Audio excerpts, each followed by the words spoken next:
I just hit stream on my end. Yeah, we good. Yes, sir.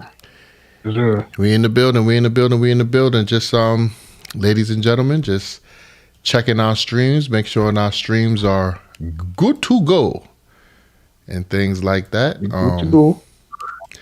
Actually, I want to do something for Facebook too, bro. But my Facebook has been acting up, so we just gonna jump right on into it. Yeah, we're gonna jump right on into it. You know, I'm gonna do my little intro in a little bit, but you know what? Forget my intro because you know what I'm saying, we on this platform together. I don't want you, like you said, do too much editing and all that. So we just gonna start it off. You good? Now do your thing. All right, so you know, do your thing. I bet. So to the people out there in the We Need to Talk land, man, as you already know, yo, what's up? It's your boy Convo, and welcome back to another episode of We Need to Talk, featuring my guy over here. I'll let him do his thing one time for the ones and twos. That's a fact, man. You know, we back with another fire dialogue. You know, We Need to Talk, and you know, the hot talk show. You know what I'm saying? We talking about something deep. I know y'all used to talk about this toxic shit, but we gonna talk about something awareness. Because listen, man. At the end of the day, man, we want to keep the peace as a people, man. Right. All this fucking consistent violence have to stop. You know what I'm saying? So that's a fact. We got two fire topics. And with that, we're gonna hop right on into the intro, and we'll be right back right after this.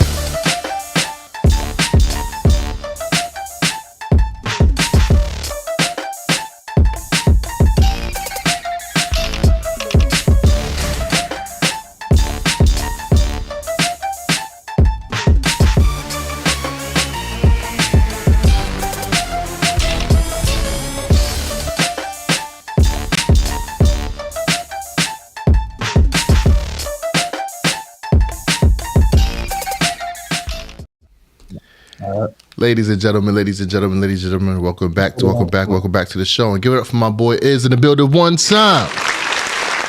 For the one time. You know what I'm saying? As y'all can see, man, you know, productivity and, you know, the overall looking quality of both sides is getting better. You know what I'm saying? As we continue to work, continue to do our things on the ones and twos. Proud of my boy over here. You know what I'm saying? We started doing this a year or two ago, whatever the case may be, and we still doing it. So I appreciate it. It came a long way, man. Oh yeah, we both going hard. We both gonna take over the podcast game soon. Yeah, because you know why I think we could, bro. Because I think that what we talk about is it's the same subjects, but we have a completely different perspective, or we have a real life perspective, different approach. Yeah, a lot of these podcast dudes, they talk to one sound alike because it's popular. But I always was the type of guy that said, you know what? I don't want to become the trend. I want to be the trend. You understand what I'm saying? So that's a fact. I never wanted to I never looked into the eyes of a follower and said, all right, you lead me. You understand what I'm saying? So I feel like with us, how we do our thing, we talk with our real girlfriends, our real wives, you know what I'm saying? Our real our real family. We're really real life experience. Yeah, we're really in relationships. Like these guys that be, you know what I'm saying, on these relationship podcasts, they be talking, they're single, bro. Like, you know what I'm saying? And most of the women as well. So I think that they're not really qualified to really talk about this stuff. If we voice a frustration that we have with relationships, 9 times out of 10, we are experiencing those, or we have experienced those and got over it and have a way to give people advice on how to get through it and keep going. So yeah, shout out to us for actually living the conversations we having. You know what I'm saying? Yeah, that's a fact. Yep, that's a fact, bro. Yeah, I'm ready to start this shit. All right, so shoot, if you ready. I want to talk about this. Ready? Yeah, let's get to this joint, bro, because this is a point of dialogue for me, man, because I really felt hurt by this. I'm going to discuss the subway shooting that happened in Brooklyn, in New York. You know, shout out to Brooklyn, though, but, you know, and it was really sad, man. Yep, that's a fact. Shout out to Brooklyn. Shit crazy. Man. So, you saw what happened, right? Yeah, I did. But for the people that don't know what you know, for the people that don't know, bro, just go ahead and elaborate on what happened. Mm-hmm. Remember what happened? So it was a guy got into it with another guy. You know what I'm saying? They was arguing, you know, doing typical subway toxic shit, arguing, and it got physical. You know what I'm saying? And then one of the homegirls, one of the girls, the guy girlfriends intervened. That was beating up her boyfriend, and it just escalated from there. Then homeboy that got stabbed, he pulled out the gun, and so they were saying that he was injured, and that's why the guy was able to grab the gun away from him, and then he got shot in the head, and have everybody ducking and all that, running for their lives, bro. That's crazy. So I wanted to dialogue back on the car. I have few discussions, right? And I want to talk about this, right? So who's to blame though for this to happening though, bro? For what happening? For like the dangerous part, or the little physical altercation or verbal altercation? Or, like,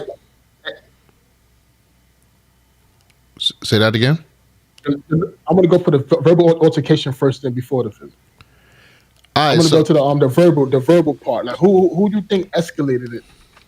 So as far as that, from what the video showed, I'm getting that the black dude, the dark skinned, the big dude, he was more of the aggressor than anybody else was. We don't really got footage of what happened before that. I was hearing that there was some racial slurs or something. I heard a couple of different stories. Yeah. I heard that I seen a couple comments that was saying that the couple was actually arguing with each other, and the big dude had intervened because homeboy was getting out of line with shorty. You know what I'm saying? So when he intervened, you know what I'm saying, and he's enticing. Wow. Yeah, he's enticing the other dude. You know what I'm saying? Like basically, you won't say that shit to me. You won't say that shit to a dude type shit. They wound up fighting, and then the girlfriend still winds up stabbing the dude that's freaking trying to protect her, which is crazy. If that's the truth, that is bugged out, bro. And this is why niggas gotta stay. And this is why niggas gotta stay out of niggas' business, bro. Because you can do all that protecting the female, she's still gonna take up for the nigga that's fucking violating her, bro. Right. So this should teach niggas to just mind your business, son. Right. Just like mind your business. Walk away. Do not intervene, son. Because number one, you don't know.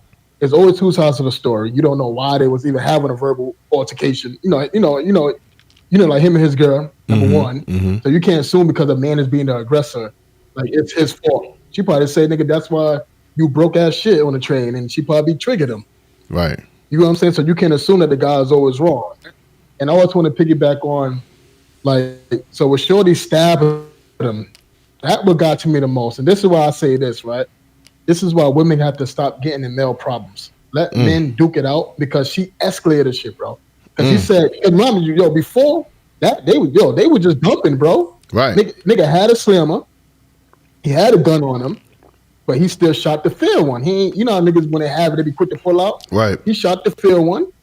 He was thumping on him, but then he even said, I think he told one of the passengers, like, come get him. Right. Shorty stabbed him up. And he was like, you stabbed me? You stabbed me? Then from there, he put out him, and it escalated for them. And a lot of women be getting the male problems. So what you got to say about that, though? Well, can we say that sometimes, like, women can, like, escalate male problems, or they should stay away from male problems? Yes. I believe that tenfold. The fact that she felt that she was man enough to intervene into men's physical altercation, that just gives you a description of how masculine women are in 2024 to begin with. A real feminine woman isn't going to take on she's not going to take on the responsibility of a protector, right? Her jumping in to save her boyfriend getting beat up. He wasn't getting his ass beat to where he was about to die. He was getting a little 1-2 tappers, you know what I'm saying? They died. Yeah. So like, for her to feel like she can come and that's a big ass dude that they was fighting too. For her to feel that she was masculine or man enough to come through, not even just slap the dude or punch him, but to stab the man like 3-4 times, right? That set me off in a real bad way, because I get it. Yeah, he's bigger than you, but you're still a woman at the end of the day, right? You don't put yourself in that position to have to protect your man. If your man ain't gonna win every battle, right? I wouldn't be proud if I'm fighting somebody, right? He beating my ass, and Jaleesa come jump in, right? And then he winds up hurting her. I ain't gonna be like, yeah, she was a ride or die, bro. Yeah, her neck is broke, but nigga, she rolled for me, bro. Yeah, I was getting my ass beat. She was trying. That's not a proud moment for me, bro. That's not a proud moment for me, bro. So I think the reason why she did it is because this narrative of this strong woman stuff and they're trying to take on the role of protectors and do everything that we can do. As you can see, after she stabbed him up, what did she immediately do? Oh, I ain't do nothing. She caught the plea, tried to act like she didn't because now, because she was scared. She was scared now. This is before he even pulled the gun out. Right? Because now she think, oh, he about to beat my ass. Reality set in, right? Yeah, he ain't died when you stabbed him. This ain't the movies. You know what I'm saying? This ain't a Tyler Perry movie when you stab somebody, he just and die. You don't got to fucking worry about him. You got to bleed out from a stabbing, right? Most of the time. So when he was pressing her like, oh, word, you stab me? She's like, no, I ain't even do nothing. Hiding behind the dude because, mind you, she's not the protector. She's not the protector. So she went behind her protector and was copping the plea, acting like she ain't do nothing, right? Gaslighting. So now with her jumping in and doing that, look what it escalated to, right? Like you said, they shot the Fed, right? Right. Homie had the blicky the whole time. Yeah, he had the blicky the whole time. He could have been backed that out. Right. He ain't had to argue, and he could have been backed that out. But they had a manly altercation, right? Shorty took it to a level that the dude wasn't even willing to take it to. The dude he ain't even have a knife. Why the hell is she carrying a knife? First of all, but he ain't even take it there. She stabs the dude up, which is attempted murder, right? Right. Then he takes out a gun, right? And then now the situation is crazy now because not just their safety is at risk. Now the people on the train safety is at risk. The kids, the babies, the women, the other men on there. Everybody's life is at risk now. Because if this dude want to go on a rampage, hit y'all up and turn around like, yo, I don't want no witnesses and start shooting in the crowd, whatever the case may be, bro. I know he ain't got that many bullets for that, but still, you don't know what's on somebody's mind when they in a rage like that. So she escalated that shit, bro. Yeah. She escalated that. I'm disappointed in her. I blame that whole thing on her, bro.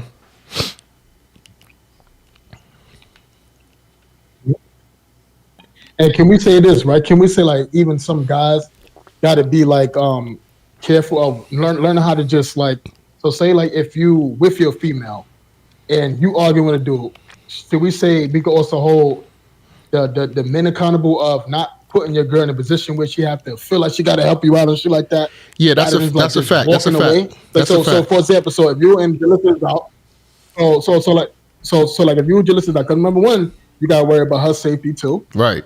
Because what it would have been vice versa. Like, what if, he would have pulled out and just shot? You know what I'm saying? Because you escalating and shit. So you know what? I'm with my girl, and so in order for you to make your girl feel protected, sometimes you also gotta be logical in the streets. Facts. Okay, listen. Sometimes if I look so, fuck it. I want my girl. I don't want to be in harm's way. I probably gotta take the L. As long as they gonna put his hands on me, but come on, verbally shit, bro. Right. You're gonna put your girl in harm's way.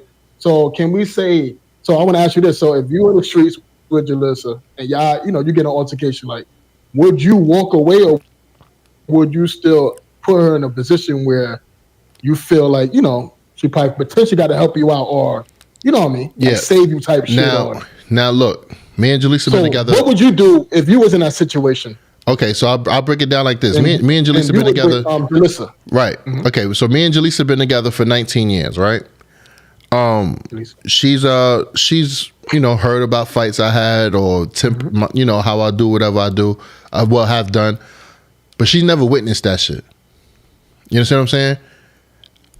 I make it my business so that I don't have to put her in that type of position because who knows what can happen. You know what I'm saying? I've seen the worst happen. You understand what I'm saying? Mm. So you have to pick and choose your battles, and you got to pick and choose when to battle. So if I'm with Shorty, and even if there's some scrawny ass nigga, bro, and he doing whatever, I wouldn't I wouldn't want to have a fight and have to beat the shit out of somebody in front of my wife. One, because I don't want her to see that side of me. Two, I don't know what this nigga got on him to be acting all crazy. So there's a certain level of cautiousness you got to have, not just with your shorties, but when you with your kids too.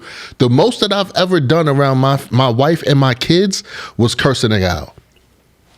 That's the most I did, bro. I never slapped nobody in front of them. I never punched nobody in their face in front of them. Did I punch somebody? All right, I did that one time last year, but that was a different story, right? But he was pussy anyway. But that was the only time I punched somebody in the face in front of them. But that's 19 years though. 19 years together. She's never saw me have a fight. But I've had plenty of fights while we was together, right? Had fights in the military. I had fights, nigga, altercations literally down the block from her house. I had altercations out in Far Rockaway, fucking our hood, nigga. Like, you know what I'm saying? Like, nigga, whatever the case may be. But she never was there to witness that. I would not do that unless it's self-defense. Unless a nigga come in cold, slap the shit out of me or punch me or do whatever. You understand what I'm saying? Different. Yeah, that's different. Though. Yeah, then it's like, I bet I got to turn up. But I'm never the aggressor in front of them. Never, nigga. Never. I would die on the inside, bro, if I was to. That's a fact. Like aggressively approach a situation, nigga, and nigga, my loved ones got hurt, bro. How the hell was that a win for me, bro? How, nigga? How am I gonna cope with that? How am I gonna come on the show and say that? So we want.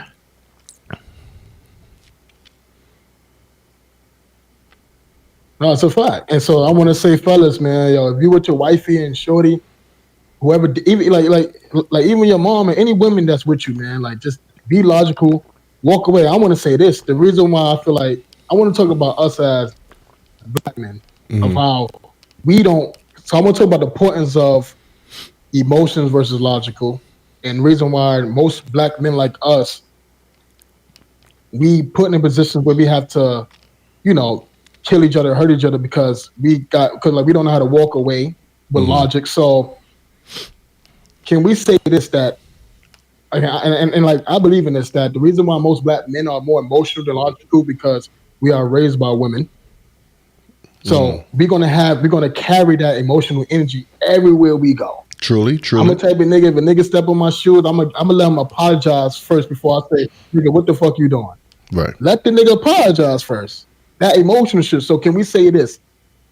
Most black men don't know how to walk away because we've been so emotional energy. That's emotional energy, bro. Like going back and forth, not thinking logical, not know how to walk away. A logical man, you know what, bro? I'm gonna walk away. This shit ain't worth it, bro. So can we say that the reason why a lot of black men like that, we kill each other? The crime rate is high because we've been raised by women more than men. It's lack of fathers, bro. Yeah. The real man would teach you how to walk away. He'd be like, yo, walk away from problems sometimes. Right. He said, don't find problems, let problems find you. It'll be a lot of niggas that be finding problems, bro. Yeah. And that goes back to the what you gotta say about that, bro? Pick your battles. You gotta know when to pick your battles, and you gotta know when to battle. So yeah, and that's a lesson that another man will be able to teach another man.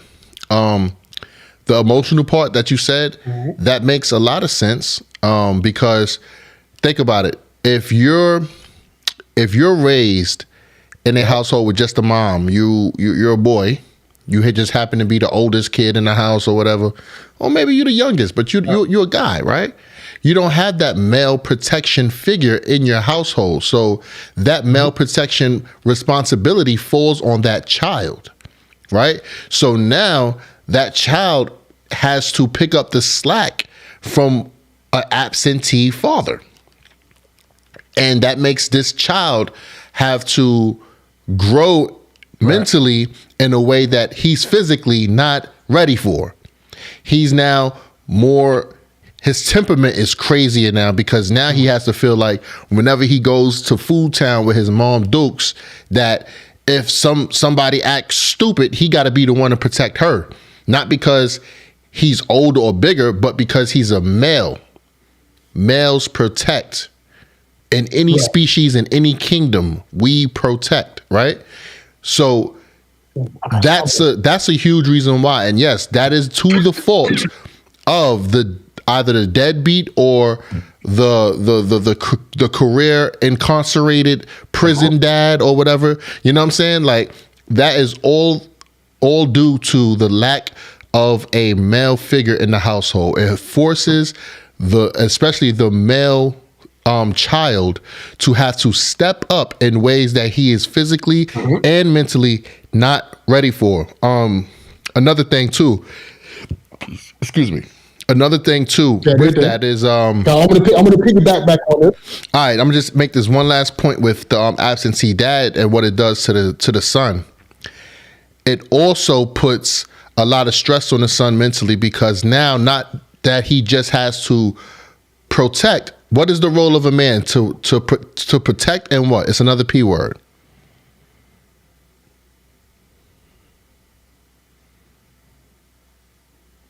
To teach, but it's to protect and provide, right? Provide. So provide. So like now, now I can hear you, bro. So it's protect and provide. So now this little 10-year-old boy, right? He just now getting some hair on his nuts. His voice getting a little deeper. You know what I'm saying? He don't got no dad in the house. He becomes the man of the house. Now he feels that shit. If me and moms or me and my sisters out, whatever, if something go down, I gotta be the one to step up. So I gotta be a little more snappy and more on point. And now, not just that, I gotta help mommy out, because mommy is single, and mommy, I be hearing mommy on the phone talk about these bills and how stressed out she is, and she can never afford to go on vacations, and she can't do all this and do this, that, and third. And me and my siblings, we not living right. We wearing the same clothes from 2 years ago and all this other type of stuff. My sneakers don't fit. So you know what? Me as a 10, 11-year-old boy, I got to find out how to make some money. So I go out into the world, and I notice that, the youngest I could be is 15 years old to get working papers.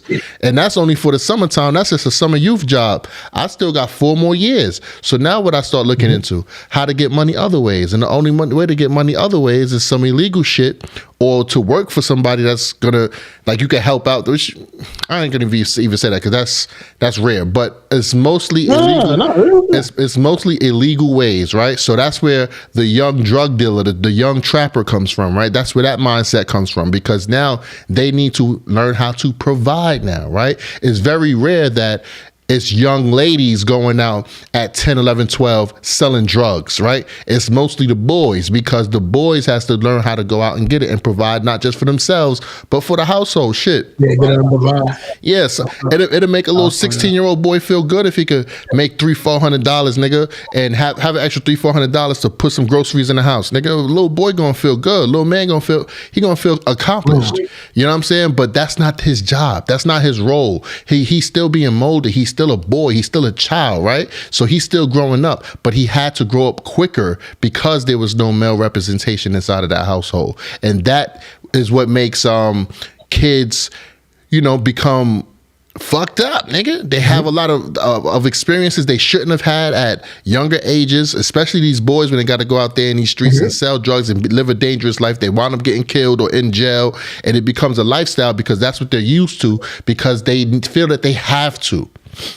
And that's the dangers of it, bro. That's why family is very important, guys. That's a fact. And I want to piggyback what you're saying. So, and I want to say this. Now, this is why, as we, as especially black people, we have this, if that's not my son, I don't care mentality. You know what I'm saying? We have to come together, like male. You know what I'm saying? Honestly, my brother raised me, bro, as a man. You know what I'm saying? Even Pops wasn't really there like that. My brother, I had other male role model figures to keep me intact. You know what I'm saying? Right. So can we say that it's the selfishness of the black community of why these young teenagers are failing and they joining gangs because they don't have nobody, bro? And the street life is the only life they get to go to. They don't have no positive male role model because there's so much that the mother could do, bro. Right. That's a fact. That's a whole fact. Yeah. Because you could have an absent father, but you can have extension. Yeah, unconditional love everywhere, bro. Yeah, some men should, more black men, I feel, even us, we should step up more, bro. Cause to be real with you, I'm a type of nigga now. I ain't gonna hold you, bro. Hold on, I ain't gonna hold you, bro, because I had a situation. Remember the time I told you I got locked up over some bullshit? Mm-hmm. Remember the time I told you I got locked up over some bullshit? Yeah. And and then I saw another young homie who was about to do the same shit that I got in, locked up for or went to jail for. And I told him, I was like, yo, bro, young brother, like, don't that, because I just got locked. Right. So I was speaking logic into him. Don't fall at the same time I'm falling, bro. Right. Don't do that. Like, walk away, though. Mm-hmm. And I could have been selfish and mind my business. So I said, you know what? I want to save the black community. I want to keep these young boys out of jail, bro. Right. They gotta do your thing. What you about to say, bro? So yeah, that's, man, yo, you know what? Kudos to you. What you about to say, bro? With doing that, because that is the essence of leadership. Us as adults, we don't just lead our households. That's where we get it fucked up at now. Everybody want to mind their business and let everybody do what they're gonna do. Mind your business. That's their life type lifestyle, right? Bro. No, it's not like that. Community is community. When it comes to the betterment of our community and the children within, it is all of our responsibilities to police and protect and guide. So back in the days, when there was community, Stacy from next door, our next door neighbor, she had the right to, Jimmy, what the hell are you doing? Get your behind over there, this, that, and the third, and tell me to leave a situation that she knows is dangerous to me, because she knows my mother, and she got to respect with my mother. And she know damn sure that if my mother saw her kid in a situation, that my mother gonna check her kid too, because that was some community type shit. Now in 2024, if Stacy down the block tell one of my kids or yell at one of my kids, like, you know you ain't supposed to be doing that. One, what my kid might do, they might talk back and get disrespectful, because kids nowadays don't know respect, because the parents nowadays, we don't teach respect, we teach friendship, right? So now the kid is going to get disrespectful with that person, right? She's going to come home and tell the parent, which is going to trigger that parent, because why the hell are you telling my daughter or my son what to do? Mind your business. Yeah. Right? So that's how we lose community. We lose community by minding our business, right? So I'm not saying be nosy and peep in people's doors, but when you see something, say something. Straight up. Straight up. And I don't mean just for the kids in your neighborhood. When your ass walking down the block and you see that little 13-year-old boy with a cigarette in his hand, or a motherfucking blunt or a beer or something like that. Yo, bro, how old are you? Are you supposed to be having that in your hand, man? Yeah, let me get that, bro. That's a fact. Now whether or not little homie give me the cigarette or he gives me the beer, that's not on me. That's on him. But at least I stepped up. But at least I stepped up and did something. Now, exactly. Now enough niggas do that, homie is gonna start feeling uncomfortable doing that, because it's not just convo being annoying. No, it's adults are being annoying. Adults are going to check you, not just Convo. Convo can't save the world. Can't save the world, right? It's going to take hundreds of thousands of us to save it, right? So that's what we have to start doing. We have to start getting back to stepping up, not just for ours. We have to think about others as well. And that's why when I see these... Go ahead, bro. Go ahead. Because we talking about big back on, male role model figures and why they're important, because you remember that time when the mother and son, when the guy he was spazzing on the mom, the son had to pull the gun out and kill him dead. But you know why? Sometimes I kind of blame the mom for the son, because she put her son in that predicament of being emotional, because the guy said, "Yo, just stop talking to me, stop bothering me." You say, "Yo, let me tell you this," and this go out for a nigga. When niggas say he gonna hit you, he gonna snuff you, bro. Right. Whether male or female, you know what I'm saying? Right. And she could have said, "You know what? My son is here. Let me walk away, because I don't want my son to get involved in anything like that." Right. But then yet her emotional pride kept going and going and going. He was warning her, "Yo, that nigga probably had a bad day. Yo, I'm gonna hit you, bro. Just move. Get your food and move," or some shit. He was like, "Get your food and shut up," or something like that. Right. You know what I'm saying? Like, "Get your food and shut up." But yet she kept going and antagonizing, getting more upset, right? So then now your son saw you getting punched in the face, and now your son almost got locked up for life because he shot the nigga dead. Luckily, they got justice for that. Luckily, it went in their favor. But this is what I'm saying is why more men have to be in the boys' lives, because mothers are not logical, they're emotional. So now look what she put her son through. Her son had to murder the nigga, bro. Yeah. And look at the environment she set. Look at the example she set. Right. So that goes back to what I was saying about the protector thing, right? You said one thing I don't agree with was you said that the son had an emotional. You said that he had an emotional response. I don't think it was an emotional response. I think it was a protective response, right? He seen that his mama was about to get her ass beat. I have to protect her. Pop Duke's ain't here. Yeah. Pop Duke's ain't here. Or her husband or boyfriend or whatever, he ain't here. So I have to take on this burden of protector, right? So yeah, thank God that it did work out in their favor, but it could have been a lot worse. You understand what I'm saying? It could have been a lot worse. But that also goes to the masculinity of the mother. The mother was too masculine. You do not, as a woman, right? You do not go back and forth with no fucking man. You can't win. You can't beat him, right? You're going to go back and forth with this man. He's going to beat the shit out of you. And then what you're going to do? You're going to get a whole bunch of other people involved, and you're going to ruin other people's lives. Stop going back and forth with men. Learn how to walk away from that shit. Because a lot of times, a lot of men is very upset with women, and they can't wait for an excuse to beat the living shit out of you to make you an example. So you have to understand these things. And these are things that men understand amongst men.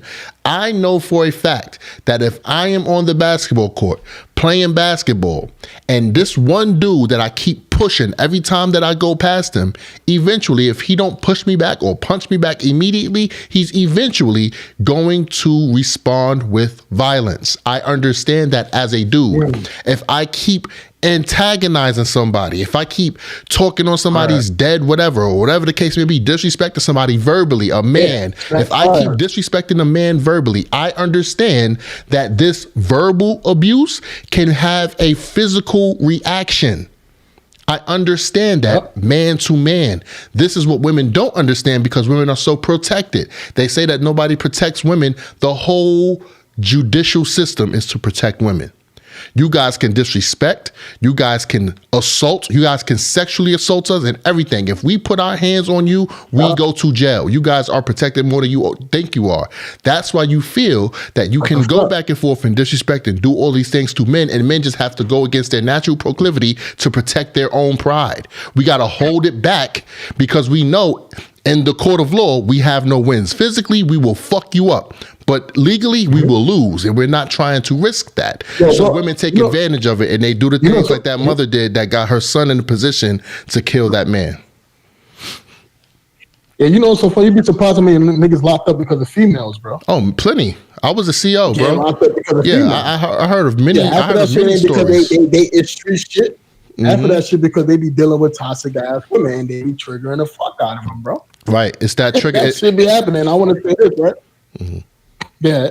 You want to say something? And I want to say this, so I want to piggyback on, like, the female of men or black men, because half of I'm gonna be real with you, bro. Half of these murderers out here and all that, all these killers, half of these murdering killers out here, it ain't always have to do with gang related, bro. Sometimes it had to do with females, bro. Even niggas fighting over females, or if a female had an argument with a nigga on the street, I'm gonna get my brother and my cousin. And then you know how your brother and cousin is, right? You know how your brother is, you know what I mean? Your boyfriend is. Or I'm gonna get my boyfriend is. Then now if your boyfriend shoot the nigga, he gonna go to jail, or vice versa. You get a nigga killed, right? Do you think like half these niggas be getting killed because of females, bro? Females are dangerous, bro.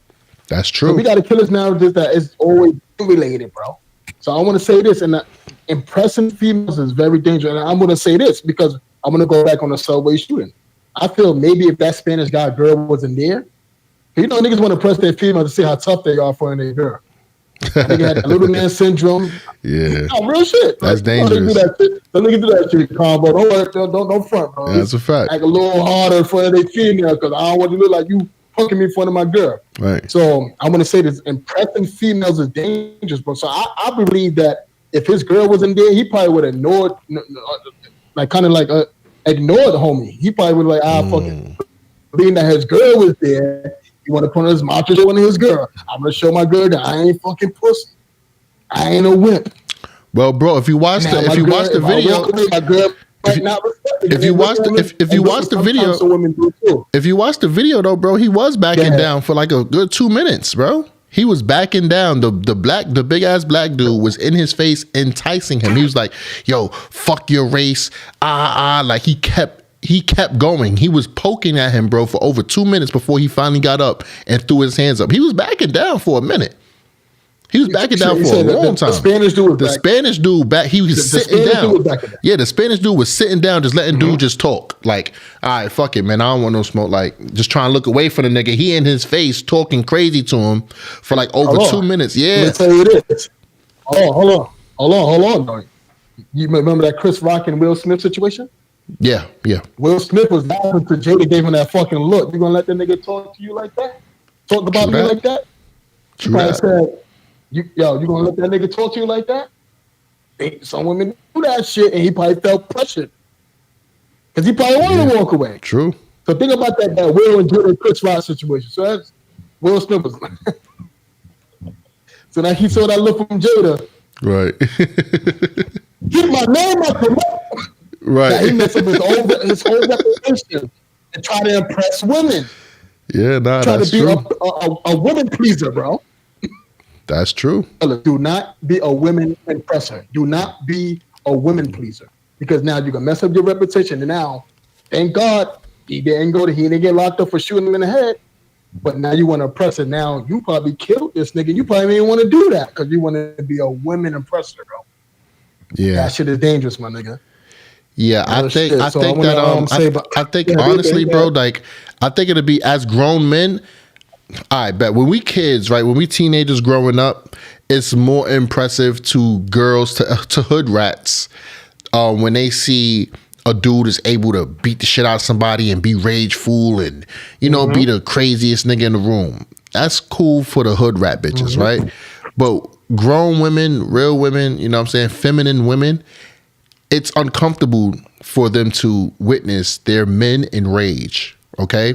So if you feel that you need to assert your dominance over another man to impress the woman you're with a woman that could be detrimental to your safety and her own, and she don't even know it, right? I've never felt that I needed to beat somebody up in front of Jaleesa. Never. I am scared to really flip and see red in front of Jaleesa, bro, because I believe it would scare her away. Yeah, I think it would really scare her, bro, for her to see me really snap. You understand? So that's why I always try to, like, when I'm by myself or when I'm with, nigga, I could, bro, niggas that know. You know what I'm saying? So, but when you have to learn how to gauge your girl, and if you're under the impression that it will impress her to see you beat the shit out of some man, I think you need to look elsewhere, bro. I think we need to start targeting different type of women as well. We need to start targeting the more behind the scenes type woman. We need to start targeting the woman that doesn't have too much to say in a room full of men. Because those type of women, those are problematic women. Very problematic. If they can't mind their business in a room full of men, they can have their opinion, but they keep it to them damn selves. That's what a woman does. And if they have a issue with it, they'll take it up with you later. But she's not gonna try to jump in and be inside of a whole bunch of men's conversation. Hell no. The woman in her doesn't want to. It'll be uncomfortable for her because the woman in her is uncomfortable around all of this masculinity. You know what I'm saying? Yep. The femininity in her is uncomfortable around all of this masculinity. So what she should be doing is surrounding herself with more feminine women. I watched your show today while I was at work. I literally, bro, I woke up, did some push-ups, right? I saw your text about the show. Turned it on, right? And we're in the shower. did some more push-ups, brushed my teeth, did my bed, more push-ups, watching your show. Drove to my job, watching your show, went through the day, lunchtime, watched the show. Then when I went back home, watched the show and finished the episode. So this is some things that I did get from your episode where you was talking about, you know, women being around a bunch of dudes and not having female friends, right? I completely agree. I completely agree with you when you said that it's red flaggish if the girl doesn't, you know, like have any female friends. Like you feel mad comfortable around masculine energy. It's a masculine trait. Yeah, I never really looked at it like that is a masculine trait, but it definitely is a masculine trait. How do you feel so comfortable around masculinity all the time? I get it. Jasmine was raised around a bunch of men. I get it. But at a certain point in your life, right, you kind of lose those values that you had as a kid, right, when you become an adult, right? So you start to learn who you are and start to unlearn things that you learned growing up as an adolescent, right? So now you start to learn who you are as an adult. And as an adult, shit, I like to be around girls when I was younger, bro. I used to love chilling with the girls. I can't stand being around chicks now, bro. I can't stand it. It's annoying. Right? So it is annoying. Yeah, as a man, I can't. It's fucking annoying. And when you talk to them, it's like, oh, this is fucking stupid, right? So as a man, I'm a whole bunch different from how I was as a kid. I used to love being around girls as a kid.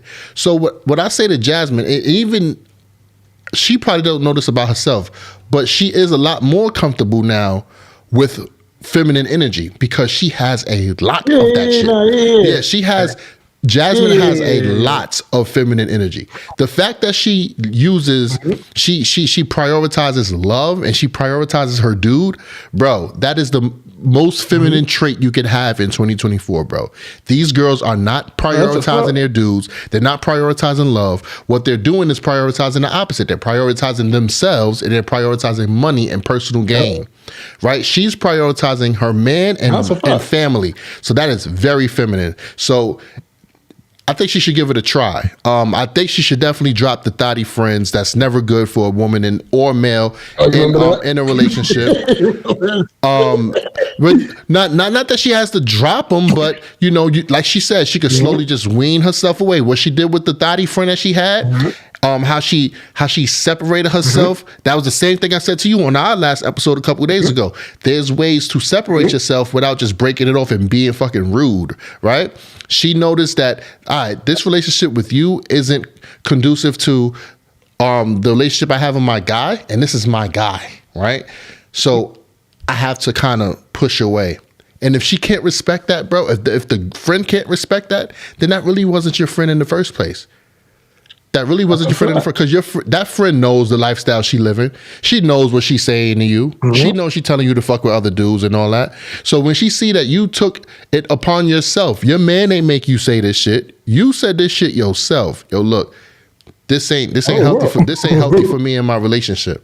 I have to step back. If shorty can't respect that, she thought less of you.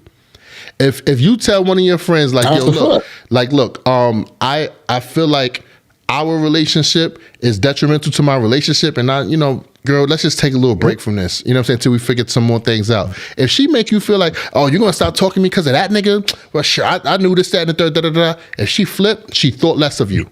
She thought that you was gonna be weak enough to still violate your man.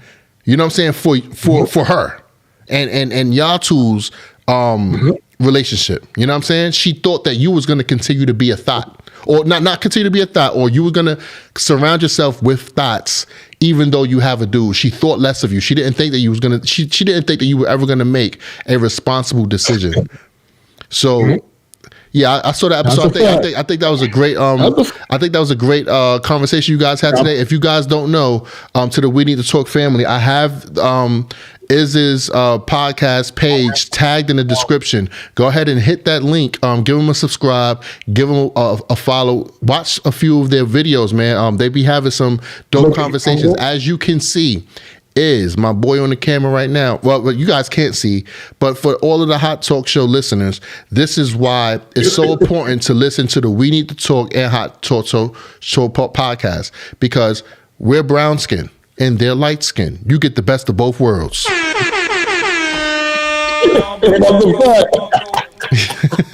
The combo, you know what I'm saying? So, but Team Light Skin go. Team Light Skin though. Nah, bro. So we definitely Team Dark Skin, bro. LeBron James will dunk on any light skin nigga you know. Team Light Skin, but we got covered though. Man, Bronny dunking on that nigga.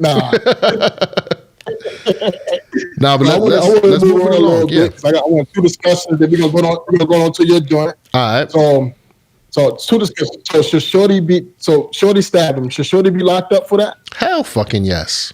Because I know the guy was more self-defense, because her wasn't self-defense, because the guy wasn't after her. She just intervened. So should Shorty be locked up for that? Or how do you feel about her not being locked up for that, John? That's the justice system, protecting women.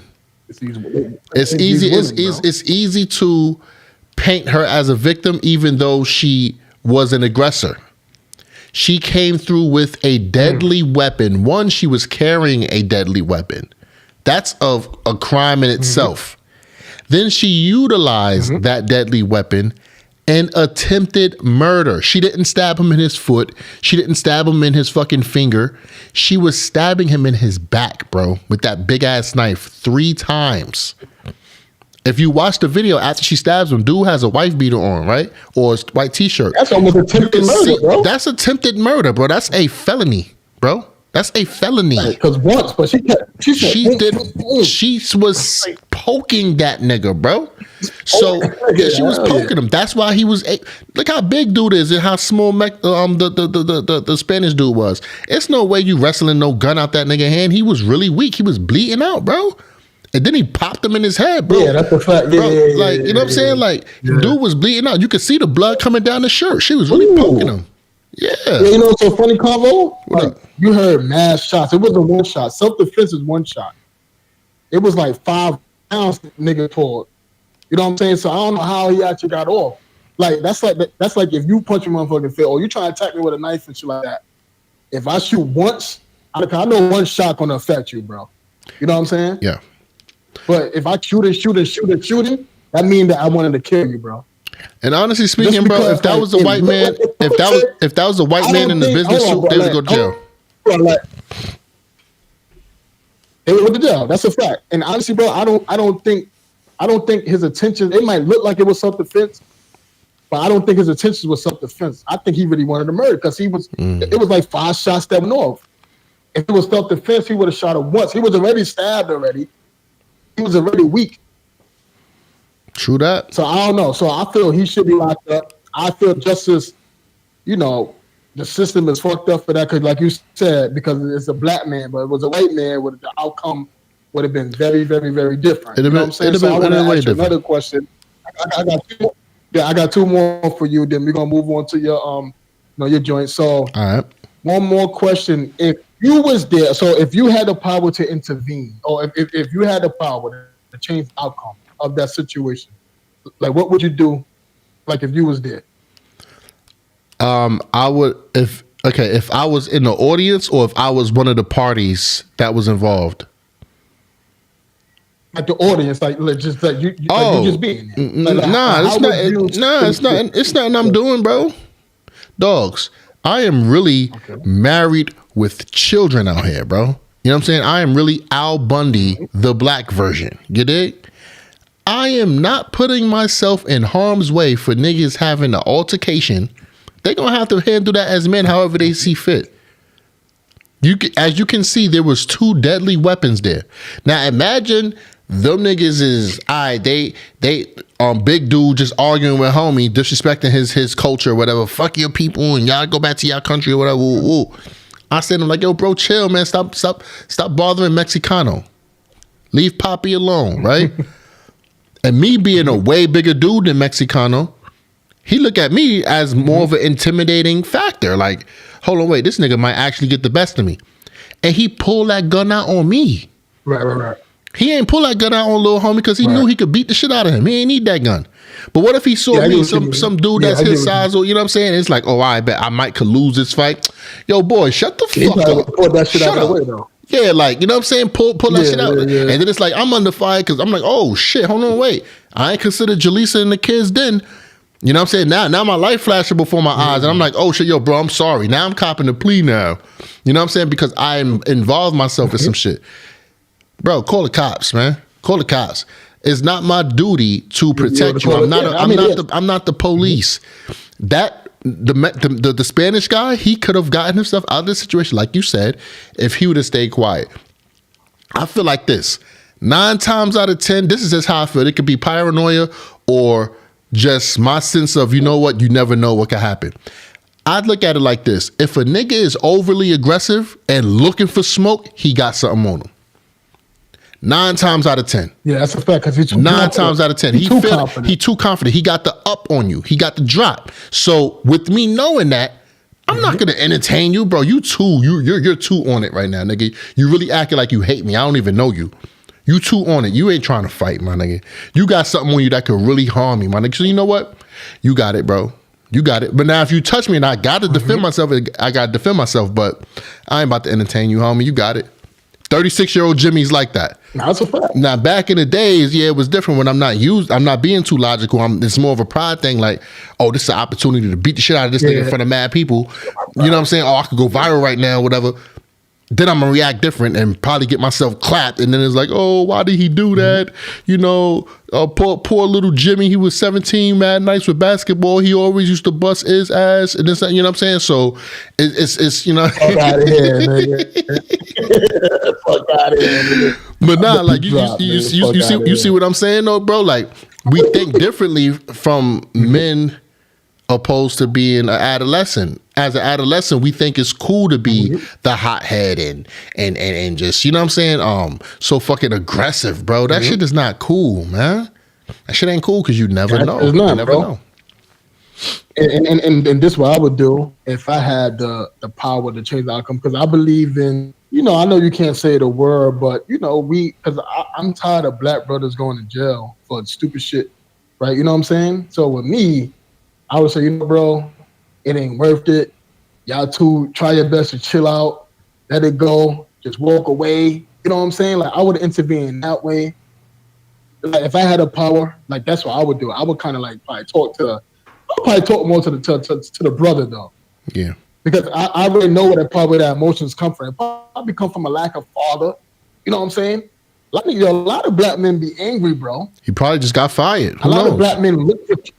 I got fired. A lot of black men don't, and you know what's so funny is, it's because black men don't have an environment, or men in general, but more black men, we don't have an environment where we can display our emotions. Because we can't do it. We can't display our emotions. We can only display our emotions in more being like angry, bro. Yeah. Yeah. So can you imagine that? You know, when you're triggered and you can't. Anger is built up emotions. For sure. If you got so much built up emotion, and when you can't get it out, bro, that's like let's like example, right? If you got air in a tire, if you pump too much air in a tire, eventually it's gonna fucking burst. Yeah, eventually, facts. So anger, it's like the emotions, it's too much air in the emotions, like the tire, because I'm holding it in, and the pressure is getting real. I'm holding it in, and now I'm bursting. Right. The tire burst. You know what I'm saying? So a lot of black men, the reason why we're so angry because we don't have an environment where we can express our emotions without being, oh, you a bitch ass nigga. Yeah. You soft. Tuck your fucking chin up. Right. So anger is the only way that how we can display our fucking emotions. So I'm gonna say this too. I would have been like, you know, brother, yo, chill. You know what I mean? Just walk away. You know, ain't worth it, because I want to save our brothers from going to jail, man.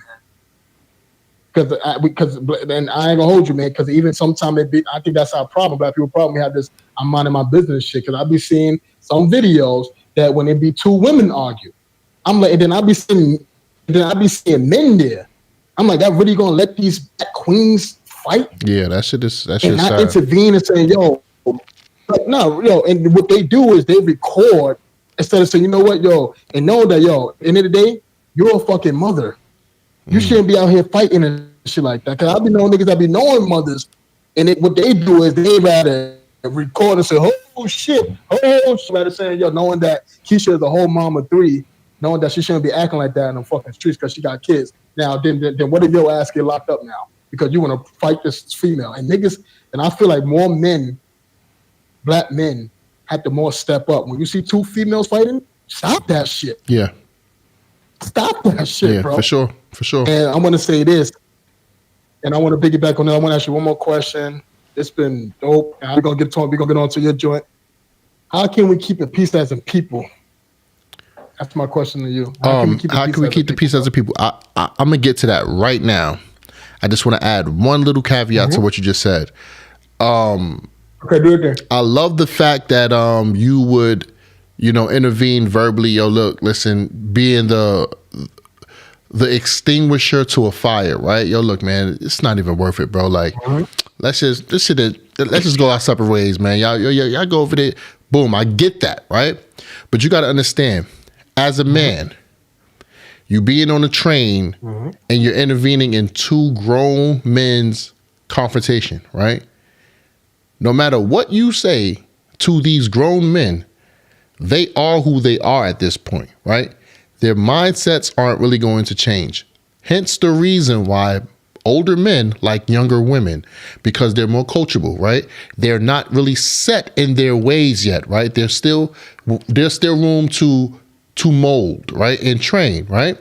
So if you want to train and you see these guys fighting and you trying to talk them out, yo, it's not worth it. You trying to get them to have a different mindset, it's not going to work. It might work, or what might happen is, yo, mind your fucking business, right? Especially you in New York, yo, mind your fucking business, nigga, right? Opposed to us seeing that young boy, that 11-year-old with the cigarette and the beer, right? I can mold this little nigga. I can teach him. I can train him. Convo could train him. Then Iz gonna follow up and train him. Then Kuda gonna see him and train him. And then everybody, community is going to get together and train that young mind. We're going to mold it, right? And not just his, we're gonna mold his friends, his peers, right? And then what's gonna happen is they're gonna get better and they're gonna start molding their peers again. Together with us, right? So now it's really community. You can't really mold an adult. An adult is who they are, right? They're going to be who they are. We got to focus on these children. I would never risk my life to intervene in grown man shit. Never. Unless I'm getting paid for it. I would never freely do that. Because think of how detrimental that could have been, not just to yourself, but to Jasmine, bro. If you would have got hurt trying to be the peacemaker amongst grown ass men.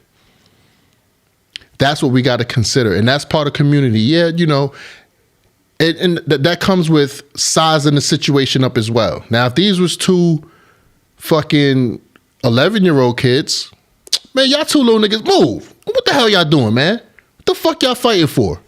Yeah, we can step in and do that. But these grown ass men, like I said, Spanish dude had a decision to make. We've all been approached by some crazy ass motherfuckers, right? Sometimes we've been the crazy ass motherfuckers. They got ignored, right? Spanish dude had a decision to make. Either I'm going to entertain this crazy ass nigga, or I'm going to stay quiet and let him say whatever he got to say and get up off this train. Then I could break it down to my shorty and be like, yo, look, there was no way I was going to be dude. I feel like dude has something on him. And if you got to feel like a little bitch for a second or whatever, nigga, look how big he was anyway. So what? That's not going to be the only fight you back down from. You choosing your safety and you choosing her safety over it too. That's another way he could have painted it. If he ain't want to feel like a bitch, he could have said, you know what? The reason why I ain't really entertain that, I didn't want you in no danger, baby. I didn't want you. If I was by myself, if I was by myself, I probably would have spit in his face. He could cap all he want. I would have spit in his face if I was by myself. You know what I'm saying? But yeah, he had a decision to make. I don't blame him. I'm not victim blaming, but he had a decision to make, bro. Yo, Convo, you can hear me? You can hear, right? Yeah, I can hear you. You hear me? Yeah, I can hear you. All right, because my other mic shut off. I want to make sure it was on. So I want to piggyback what you were saying when the question I asked you, right? No, I heard you though. But I want to check on what you were saying, that like sometimes like it's not always the case. Like, so can we say that It's the way how you approach the situation. I'm trying to diffuse it though. But you got some niggas who master shit. Y'all niggas bugging. Fuck I do. You see these women get da. But yo, you be like, yo, my brother, yo, listen, it ain't work. I don't think 9 out of 10, if you come at them with the right approach of saying, yo, my brother, bro, listen, it ain't worth it, bro. You already know how I know these niggas be quick to put us down, shit like that. 9 times out of 10, niggas be like, you know what, you right, homie. But even though they might be hard headed, they be like, no, you know what? You right. I don't think they come at your mind. Now, out of from experience. Hold on. Let me get out. Hold on. Let me get out. Now you coming with to them on some army shit. Yo, y'all niggas shut the fuck up. Y'all niggas chill. Da. And you might get that fuck mind. Who the fuck did now? Because you matching the energy. Or you kind of like, yo, my brother, like, yo. Cause like I'm gonna say, for example, the nigga was around my age at the time when I saw him arguing his shit. And that would have been worse, because, niggas want to press niggas, oh, you intervening, it's my girl, mind the business. You know what I'm saying? Mm-hmm. But I think when 2 niggas saw, I said, look, I came up with the right approach. I said, yo, my brother, yo, listen, just walk away, bro, because I got a lot of this now. Like don't want to do that. You want to be the same predicament as me. You know what he said? He was like, all right, you're right. And he walked away. And him and his girl walked away peacefully. So we can't say, so I say it depends on the approach, bro. Because you got some people who can say, you know what? And that's why I'm saying, as we as black people, bro, even if we don't get the right result, just intervening that you did something. And I feel like we have this shit where we had this mind your business syndrome. That's why the crime in the black community is high. Because you got this mind your business that syndrome. If I seen 2 teenagers, like you say, teenagers, or 2 members of the family, bro, like, yo, listen, man, it ain't worth it, bro. It's 2 months of us going to fucking jail. Or let's, prime example, like if I see you, as you my brother, I know that you got kids. I'm not gonna allow you to act a fool. I'm like, calm, bro. Come on, bro. You know you're a married man. You got kids. You can't afford to get locked the fuck up. Right. I ain't gonna say, yo, that's my boy. Fuck it. He wanna fight, he fight. Yeah, knowing that you got fucking kids. Right. I have to value you and what come with you.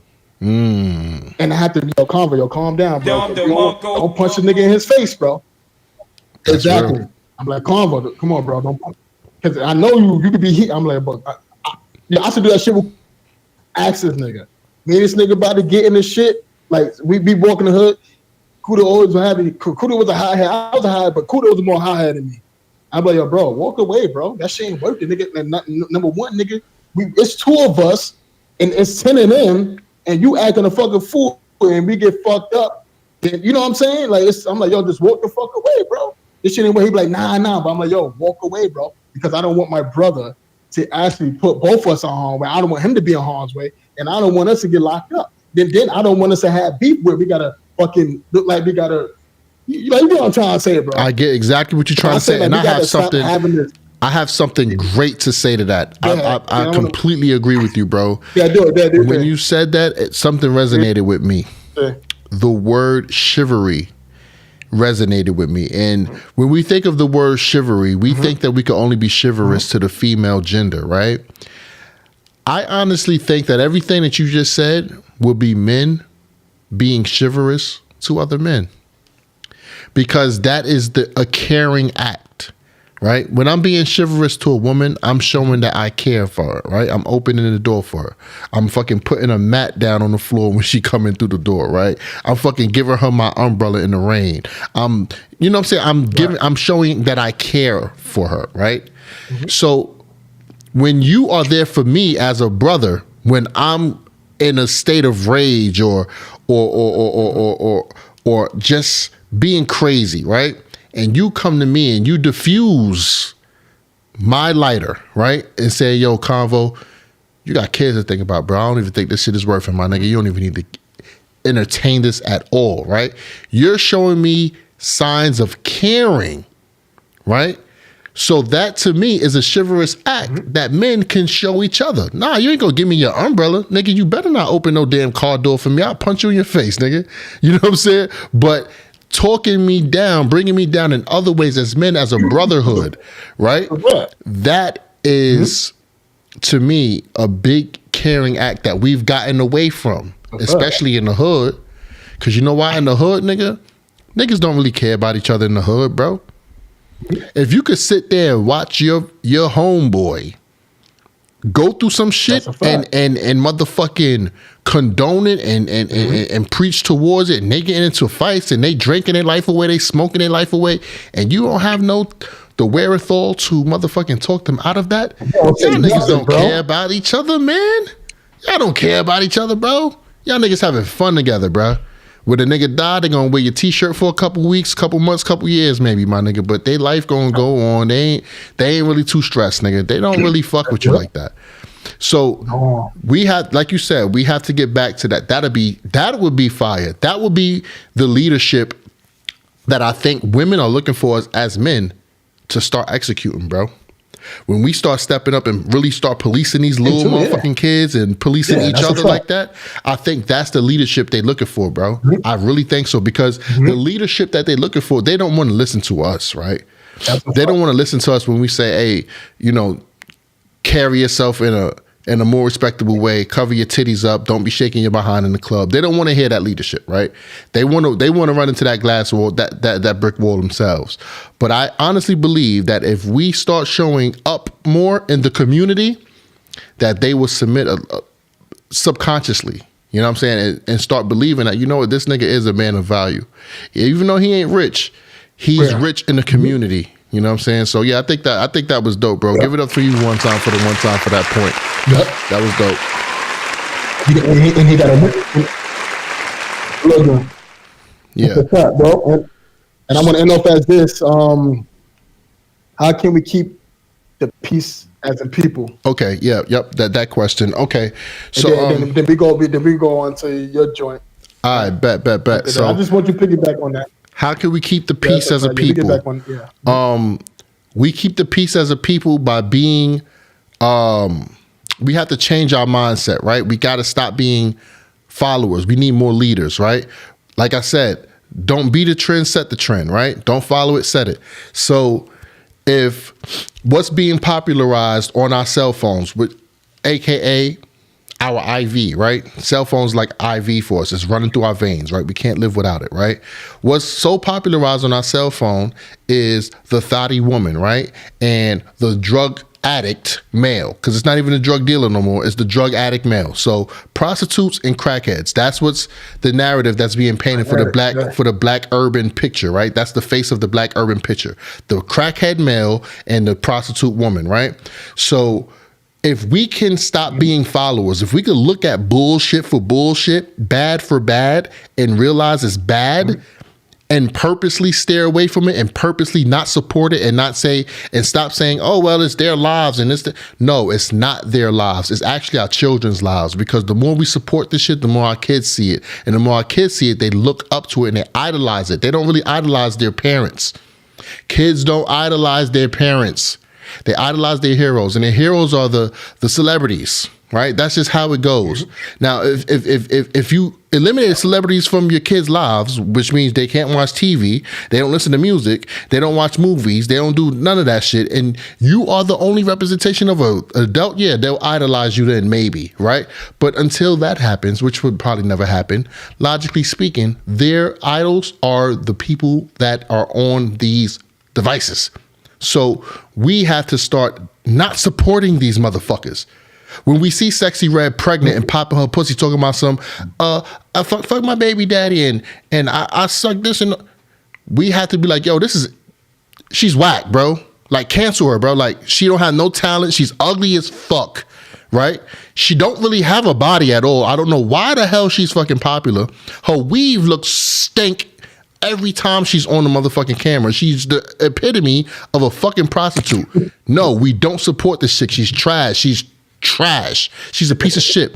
These little kids, these new rapping niggas that do Adderall and all of these drugs and stay high and shit, like, y'all niggas is corny, bro. Back, you know what I'm saying? It's never been respected to get shot, nigga. The shooter's always respected. So how the fuck I'm gonna respect the drug addict, nigga? I don't respect a crackhead. Crackheads was never respected. Bobby Brown still gets joked on to this day for being a fucking crackhead, bro. He's a fucking crackhead. All of these kids nowadays are crackheads. They're drug addicts, my nigga. This shit is not popular. It's not popping. And no, I'm not minding my business. You are my business. You are my business because I care for mines. And if minds see that this is what's dope, minds are going to follow that. As a parent, I can only do but so much. All I can do is talk and guide, but when they leave this motherfucking house, they're going to do what's popular. They're going to do what's being televised. So it's going to start with the adults, bro. These kids are kids. They have no say-so in this community. They change nothing. All they do is follow it. It's up to us to really change all of this shit, bro. Stop. Oh, I'm minding my business. Or whatever Yeah, you can mind your business with some fucking adults. But when it comes to these children, man, these children are all your business. They belong to us, bro. It's up to us to mold these kids. We can't say, oh, just because we did it when we were younger, let them go ahead and do it. No. What the fuck kind of dumb shit is that? It's a lack of caring going on. So for us to be a better person, the bottom line, bro, we have to care more. That's it right there. That sums it all up. We have to care more.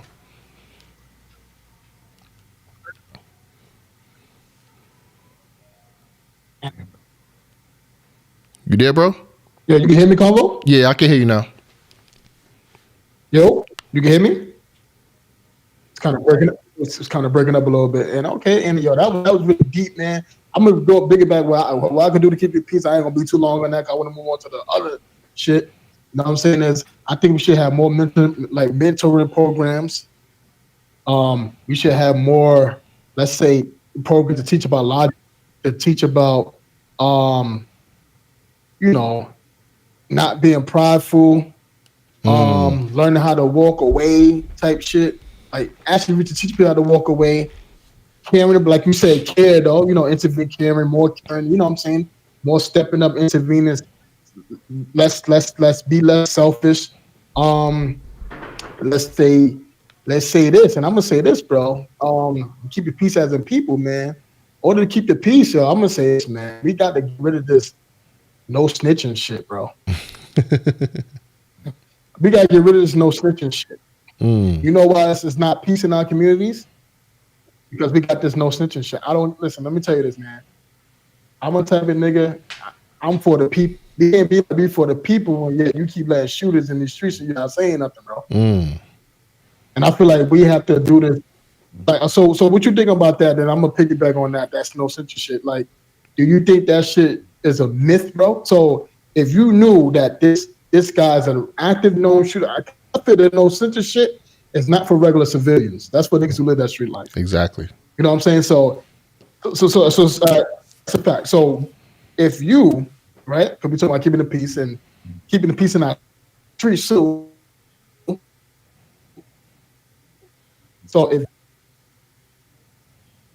know what I'm saying, but remember, in the day, like you're a regular civilian.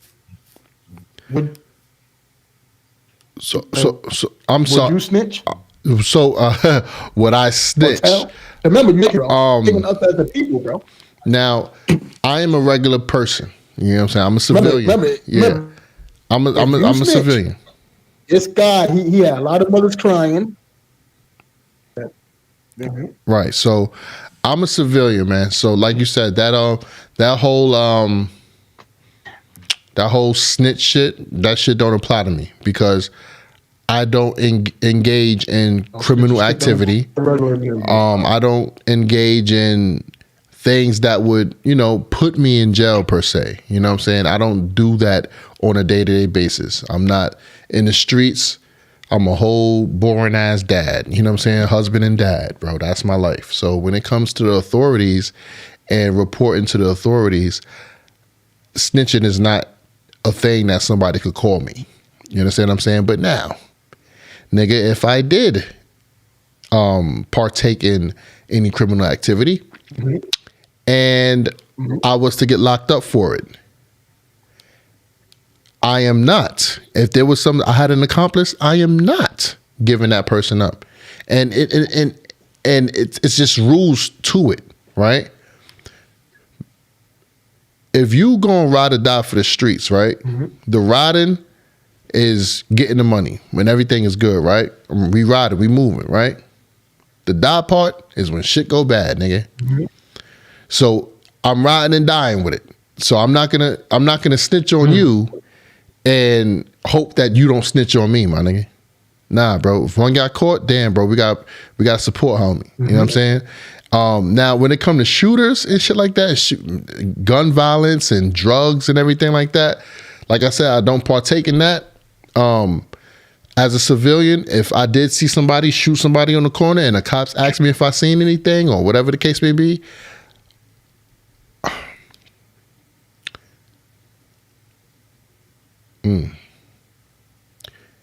yeah, I saw, but I don't know who it is really.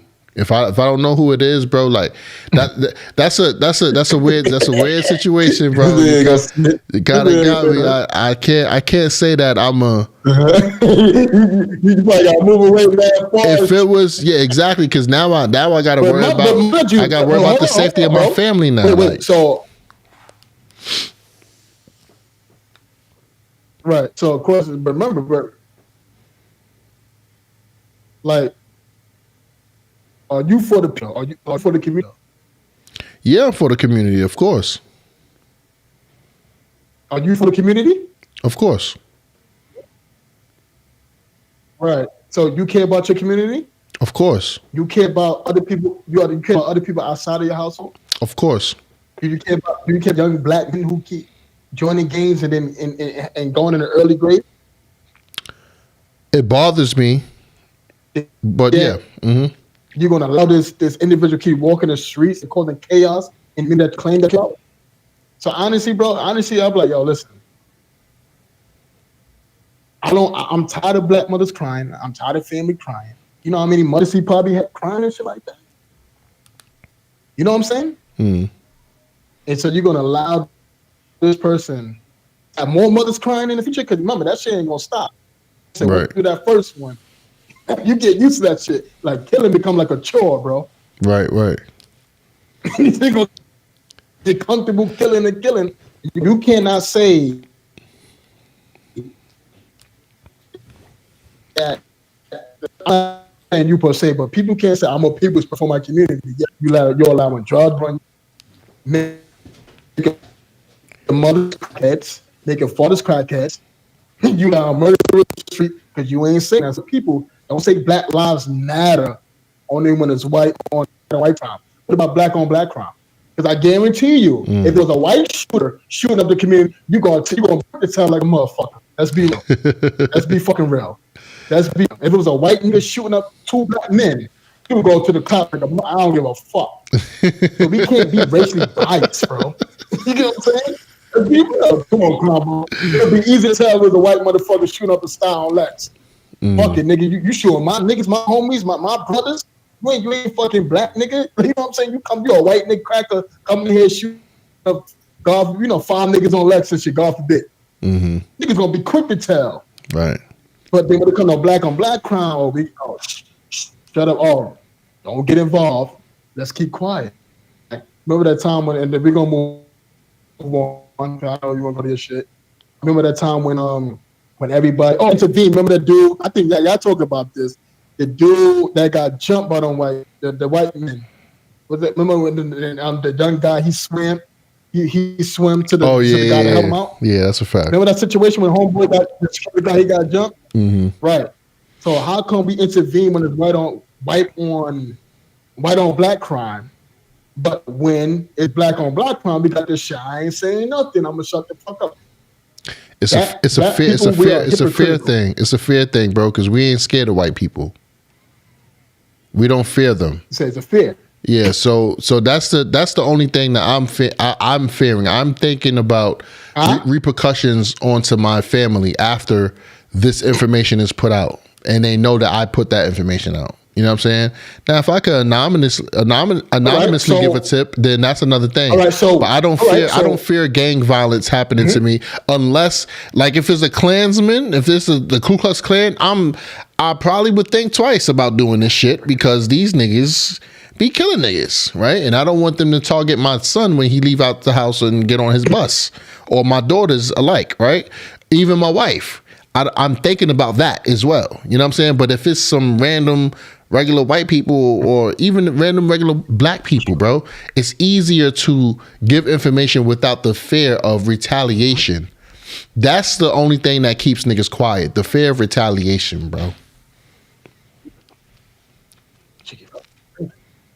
That's a fact. Yeah, that's a fact. Yo, you can hear me, right, Carl? Yeah, I can hear. It's just a little laggy, but it's not too. It's not too bad. It's just a little laggy. But let's move on. Let's move on to the next joint, though. We can move on to the next discussion, bro. All right, bet. So, being from New York, and even the internet knows about this situation. Just recently, I want to say about 3 days ago, there was a set of twins. I believe in Queens, New York, twin females, 19 years old. A group of guys or a pair of guys was trying to holler at the two twins. You know what I'm saying? It's about 2 a.m. You know what I'm saying? I think on the weekend or something like that. And the girls rejected their advances, right? Things transpired. I guess a verbal altercation happened. And there was video that showed one of the male individuals that got rejected. He was super upset. Like, yo, I ain't jacking that. Fuck that. These bitches disrespectful. Whatever. He goes back outside. Further verbal altercation. You can hear the girls in the background egging it on to the twins egging it on and stuff like that. The guy winds up stabbing both of the twins. Okay. One of the twins got stabbed in the arm, I believe, and the other one got stabbed in the chest, and she unfortunately succumbed to her injuries. Now, I wanted to speak about this because to go with what we were talking about earlier with females just knowing when and how to deal with a rageful man, right? Ladies, we understand, we get it. Y'all not attracted to these niggas. Y'all don't want them hollering at y'all, this, that, and the third, whatever the case may be, right? And I'm far from a victim shamer, but I do speak on accountability, right? There's a bunch of things that I can tack on, but I'm going to start from the most minute thing out there, right? One, we're in Queens, New York, 2 a.m. at a store. What the hell are we doing hanging out in the hood at 2 a.m., right? One, there's a lot of negative energy going around. You know, that's when the creeps come out at night, right? Why are we outside at 2 a.m?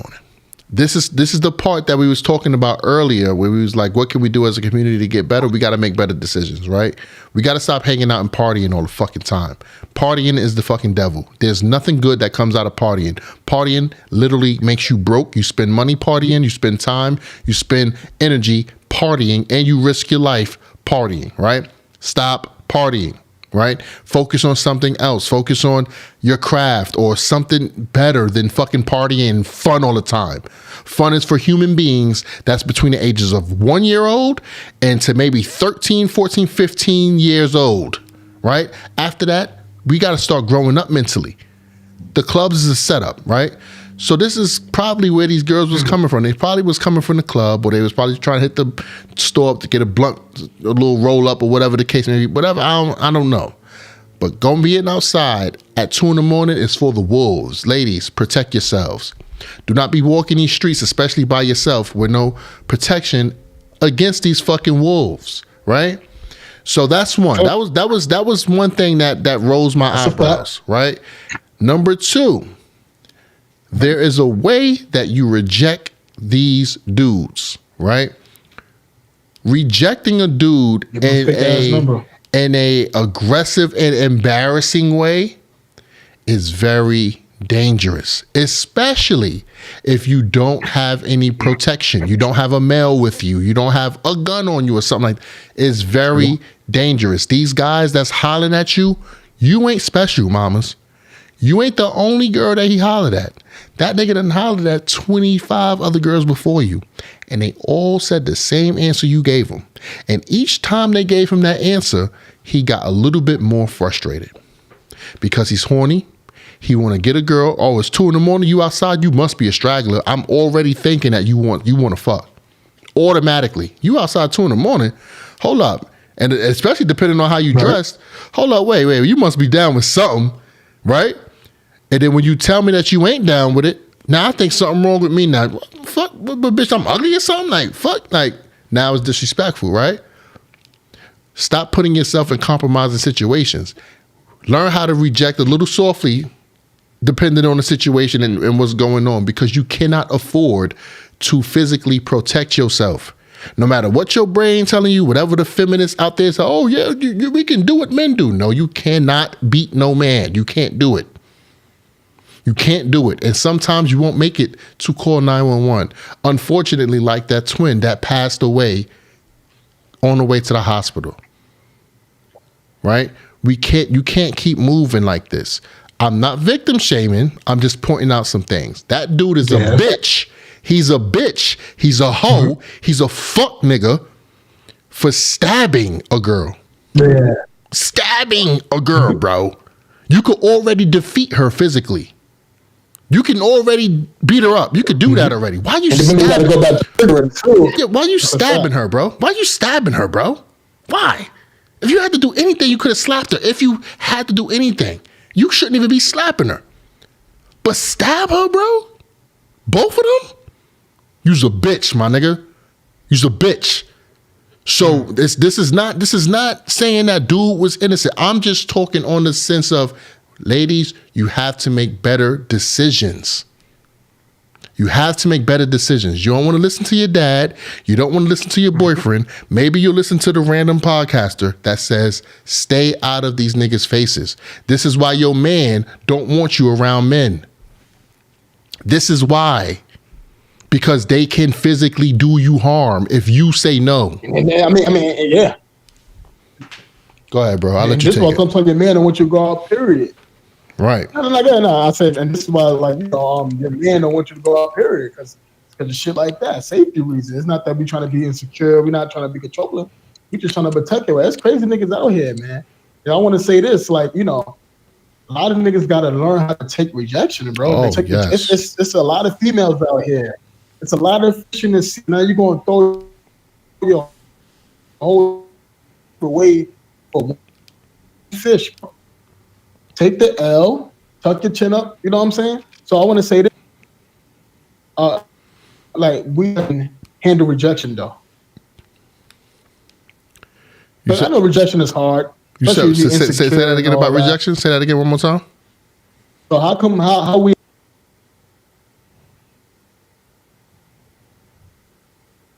I said, how can we as men handle rejection? Okay. How can we as men handle rejection? You know what I mean? Yeah, bro. You got it? Yeah, so I got you. So how can we as men handle rejection, man? We got to look at hollering at girls like a job interview. That's how we'll take it a little better. Because we go into that job interview and we know for a fact that there's more of a chance that we don't get the job than we get the job. That's why we be so happy when we actually get it. Because we thought that we wasn't going to get it in the first place. Like, oh shit, we got this joint, right? But we approach women with a different type of mindset. Right. We approach women with a more cockier mindset. Like, yo, yeah, I'm going to get this one. I'm going to get her, right? We call it confidence. I call it delusion, right? Because you know damn sure most of the times that you holler, you ain't getting the girl, right? So for you to think that when you go holler at this girl, that you're more likely to get her, you're delusional as a man, right? You have to approach these women with the thought that already off the bat, 9 times out of 10, shorty probably gonna say no. So I'm gonna approach her softer, whatever. I'm gonna give her what I could give her, say what I could say, and if it work, it work. If it don't, it don't. I'm gonna, move on to the next. But I'm not gonna put my whole into this like, yo, yeah, I bet who I'm gonna get this one. I'm like, ooh, look at her, she bad. Ooh, I can't wait to freaking talk to her, bro. Yeah, Nah, bro. You hyped yourself up for nothing, right? Just like how you go into that job interview humble, you gotta approach these girls humble, nigga, because you already know that 7 times out of 10, nigga, you not going to get past the hello phase. You're not going to. Stop being delusional and stop being entitled to a woman's agreeance, to a woman's attraction. You understand? Especially if you're cold approaching. Y'all niggas that's cold approaching these girls on the streets, nigga, I'm gonna tell you the best girls that you can get with. The best girls to get with, the higher chance you could get with them is if you see them on a multiple occasion. Probably that girl in your block, that girl in your neighborhood you always see at the bus stop, that girl at your job, that girl at your school, that girl at the fucking the Walmart you go to every day, the fucking corner store. You got to see this girl multiple times. It's very rare that you're going to see a girl one time be able to holler unless you got mad shit that she just likes, which is very rare. It's very rare that you just cold approach a girl her first time seeing you, boom, and she just like you. Nah, nigga, we're the physical creatures. We're the people that see and like. Girls have to feel to like, right? So in order for her to feel a way about you, she has to see you more than one time, my nigga. She got to hear from you more than once, right? So if that is the girl that's on your bus stop, what you got to do is plot, nigga. You got to scheme on her, bro. You got to trick her ass, right? So you don't even go in for the punch off the rip. Hit her with a good morning every time you see her for about 2 weeks. Say good morning to her, bro. Good afternoon or good night every time you see her. When you pass her, and let that sleep on her, right? Then by that 2.5 week, hey, good morning. Hey, you know, I see you every morning over here. What is your name, love? Like, this is crazy. You know what I'm saying? Then she might give you a name. Oh, you know, my name's Convo, but nice to meet you. I just didn't want to continue to be weird saying good morning to you every day. Yeah, you know what I'm saying? I just didn't want to continue to be weird and keep saying good morning. I didn't even at least know your name. But, you know, you have a great day. Hopefully I get to see you tomorrow to give you another good morning. Then when that tomorrow comes in, oh, Jaleesa, right? Good morning, love. I remember it, right? I bet. Keep it moving. Let her sit on something. But every time you talk to her, you're building a rapport, right? And this rapport is gonna build some type of a feeling. Oh, I think I like this dude. He's kind. Every day he says good morning, whatever, this, that, and the third. Instead of just hitting her on that first, oh, damn, girl, you bad as hell. Yo, what's your name, man? Now you look thirsty. Now she ain't got no feelings for you because you done jumped the gun, nigga. You came in too cocky. Be humble and strategize, just like you do at that job interview. You be lying at that job interview. Yeah, there was a time where I had to diffuse the situation. Your ass ain't never diffused nothing. You saying what you got to say to get that motherfucking job interview, to get that job, right? So you got to approach women the same way. You got to understand that most of the times it's not going to work. Yeah, it's not going to work. Y'all got to be more smoother, yo. Y'all niggas just be going in for the kill, like. And I got advice too.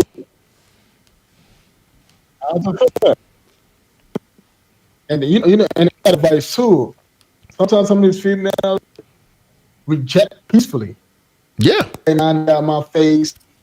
Remember, niggas can be triggered and I don't like to go to them. I'm gonna say, give out the fake numbers, bro. Get a nigga in them and block. And nigga, take my shit, nigga. Oh, so that boop, that's it.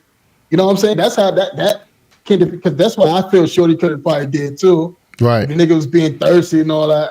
Then you fucking harassing me. So let me give you this fucking number. Then when I get home or some shit, I'm gonna just block your ass because I might not see you. I'm not gonna see you again. I'm probably from Texas. That's a fact. I probably was visiting my fucking cousin. I was just over here probably for a week.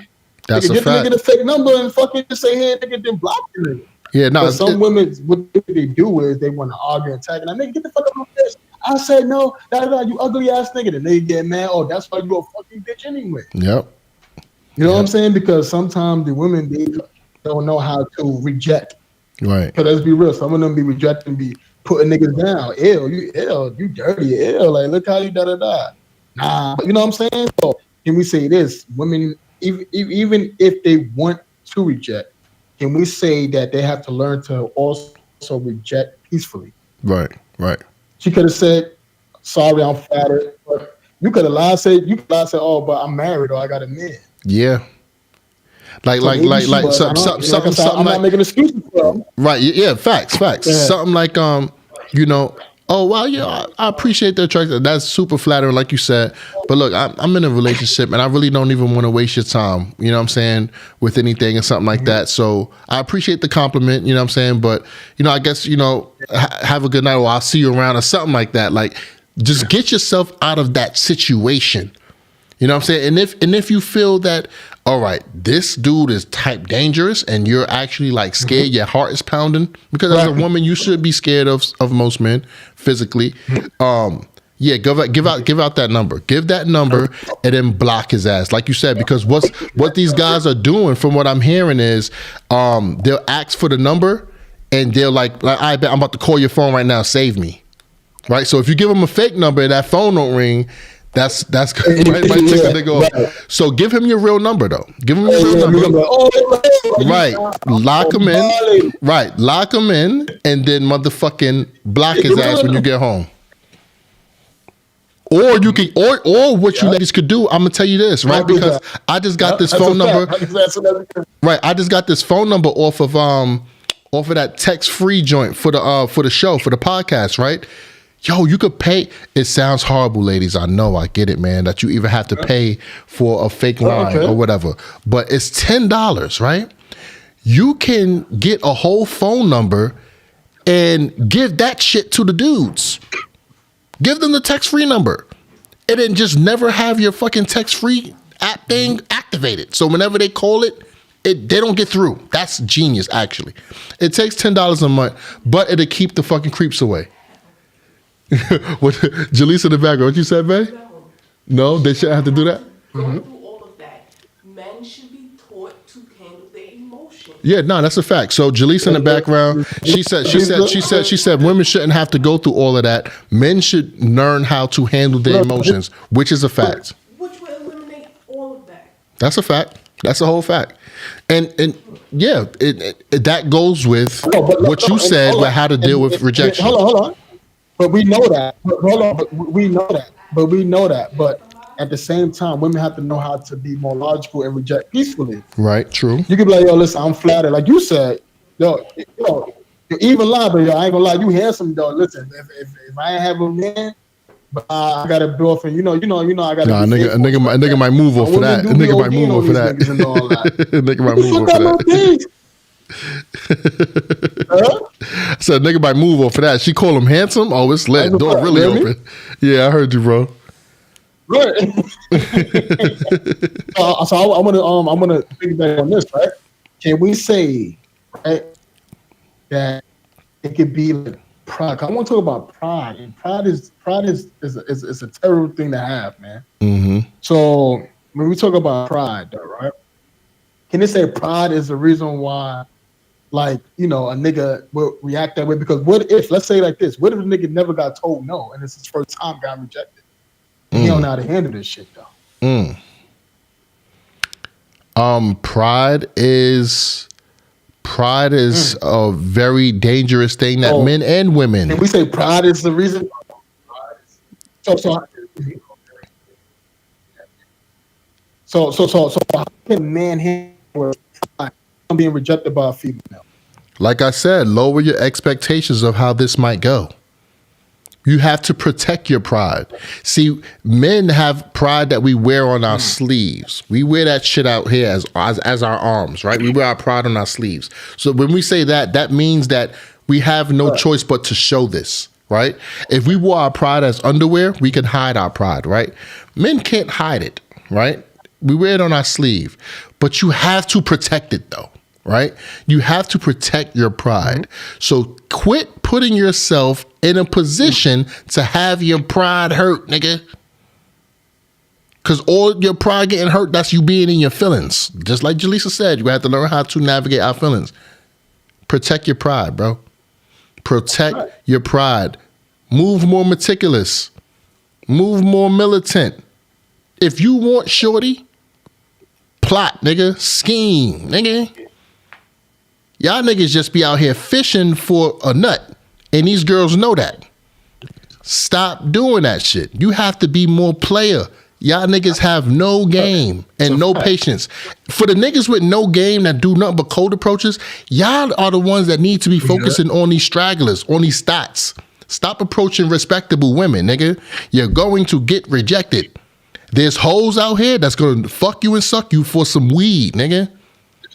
Focus on those girls. They are less likely to reject you. They'll be more with whatever. Oh, really? All right, I guess you cute, whatever. Yeah. But nigga, also with that, don't expect her to be wifey ever, nigga. Don't wife her up, because she is not just giving you that attention. Any nigga with drinking weed, she's giving that attention to. It's just your turn right now for the day. So you have to make a decision, right? What type of woman do you want? Do you want a thought ass bitch, or you want a real one? If you want a real one, you can't cold approach a real one, because a real one is going to reject cold approaches. You have to get to know a real one.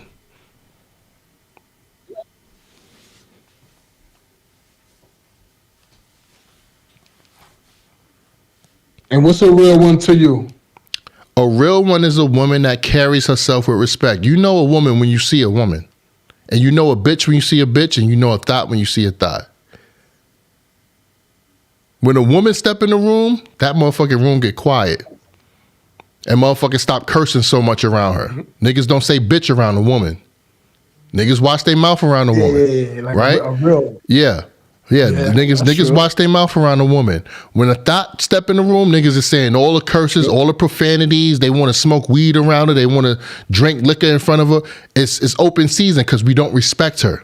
A woman carries herself with respect, so she demands respect with how she carries herself. And when she does that, she gets the respect, right? Men have no choice but to respect a woman. But when a thought or a bitch comes around, we treat them as such. We treat them as such. And you can tell, oh, all right, this is a woman, this is a grown ass woman right here. Men know, we know, bro. We know. And that's another reason why we tell our daughters, we tell our girlfriends, yo, don't dress like this. Because you're dressing in a way that men aren't going to respect you for. And the world don't revolve around men. We don't care how men da. Okay, you're going to say that until a man violates you, and then you're going to need male protection. And then it's going to be, I told your ass to fucking cover your titties up. Of course you're going to fucking ask to fuck you. Because you look like you want to get fucked. Stop representing yourself this way. I just told you about that. No, but it's not about men. But if it ain't about men, then why are you coming for protection from a man then? Duh.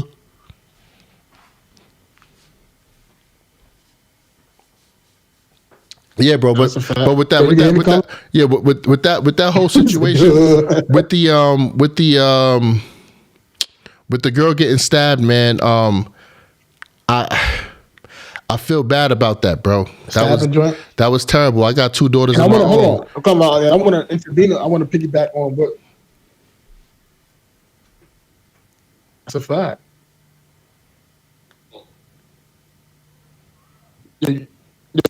Yeah, I'm here. It's just a little laggy, bro. Like you are like 3 seconds behind what I'm saying. So when I stop talking, it's like a little gap, and then you'll get it. That's just how broadcasts go sometimes. But you can go ahead, bro. Say what you're saying.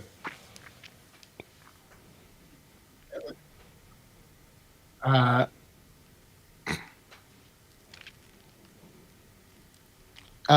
want to say this, right?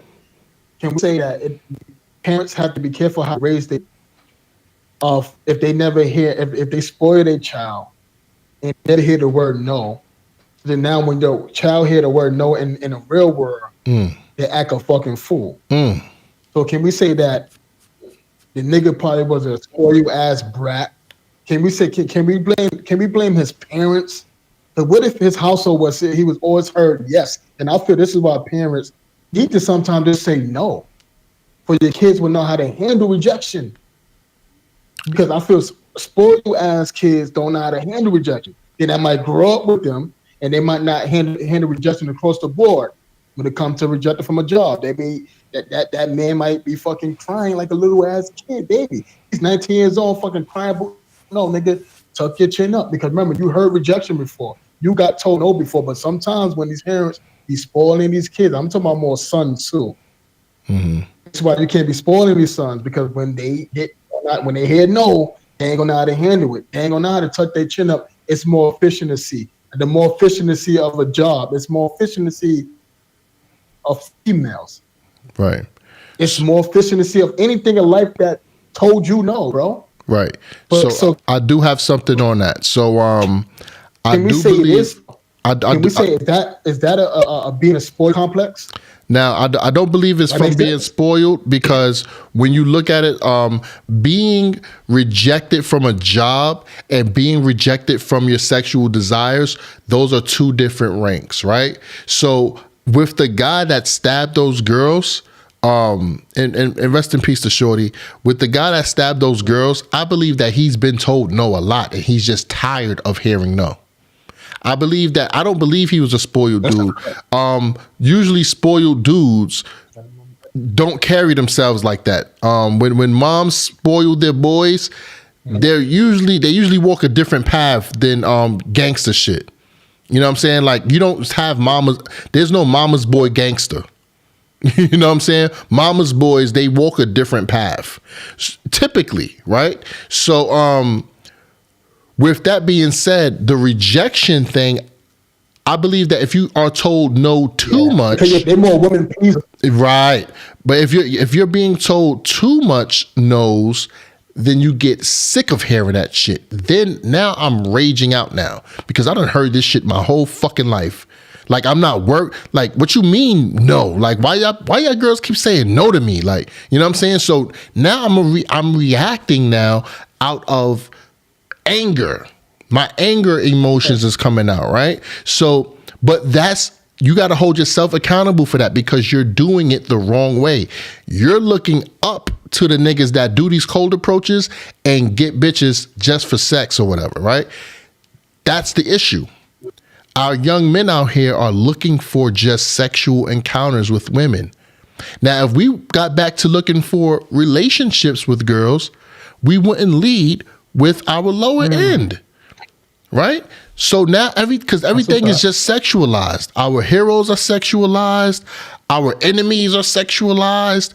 Our parents are sexualized. Our siblings are.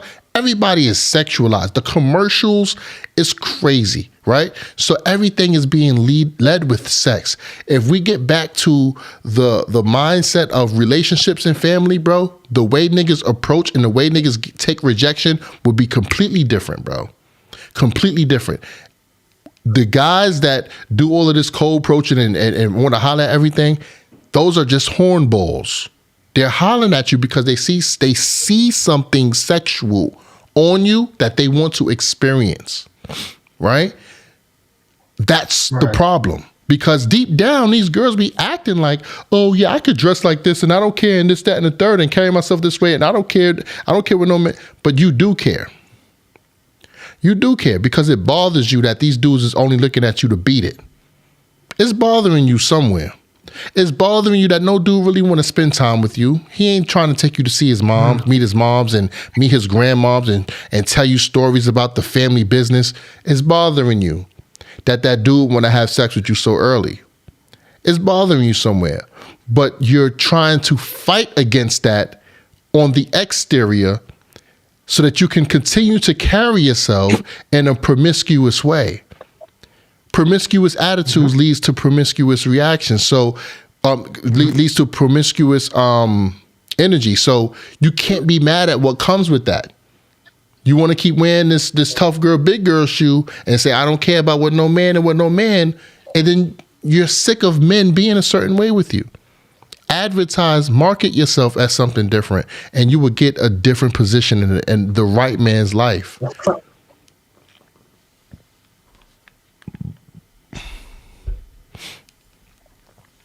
That's a fact too. Yeah, that's true too. So I'm on a question too. I want to dig it back how some men treat women too.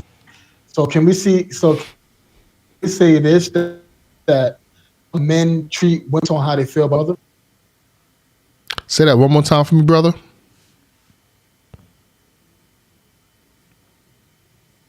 I said, can we say that some men will based on how they feel about their mother? They based on how they feel because of their mother. Been saying that says that, you know, you gotta watch the man how you treat his mom. Yeah. So can we say that some men treat certain women based on how they feel about their mother? So also believe this. You gotta watch your man how you treat his mother, and that's how he's gonna treat you, or like, is that a myth though? I think that holds some Go weight. ahead. That holds some weight. They say that a man's first love is his mom, and the woman's is her dad. A man's relationship with his mom can definitely affect how he maneuvers women in his day-to-day sexual experience. For instance, if I grew up and my mom's yeah, that's a fact. If I grew up and my mom's she never was really dating nobody, bro, but I knew about 17 dudes that came in and out of her life. As I get older, I start to realize, like, yo, mom's was fucking off a lot. She was dotting, right? So now my vision becomes now of women that, you know what, this is possible, right? Because everywhere women are painted to be the most loyal and liberated and smart, you know what I'm saying, the best beings in the universe, right? But then when you finally get to realize exactly how fucked up women can be, right? You start to have a distrust, and you start to not pedestalize women, right? That's where I'm at. I don't put women on a pedestal because I see and I experience how fucked up women can be, right? So when it comes to the mom and witnessing how fucked up a mom can be, you expect women that you are going to take serious to not be like Mom Dukes.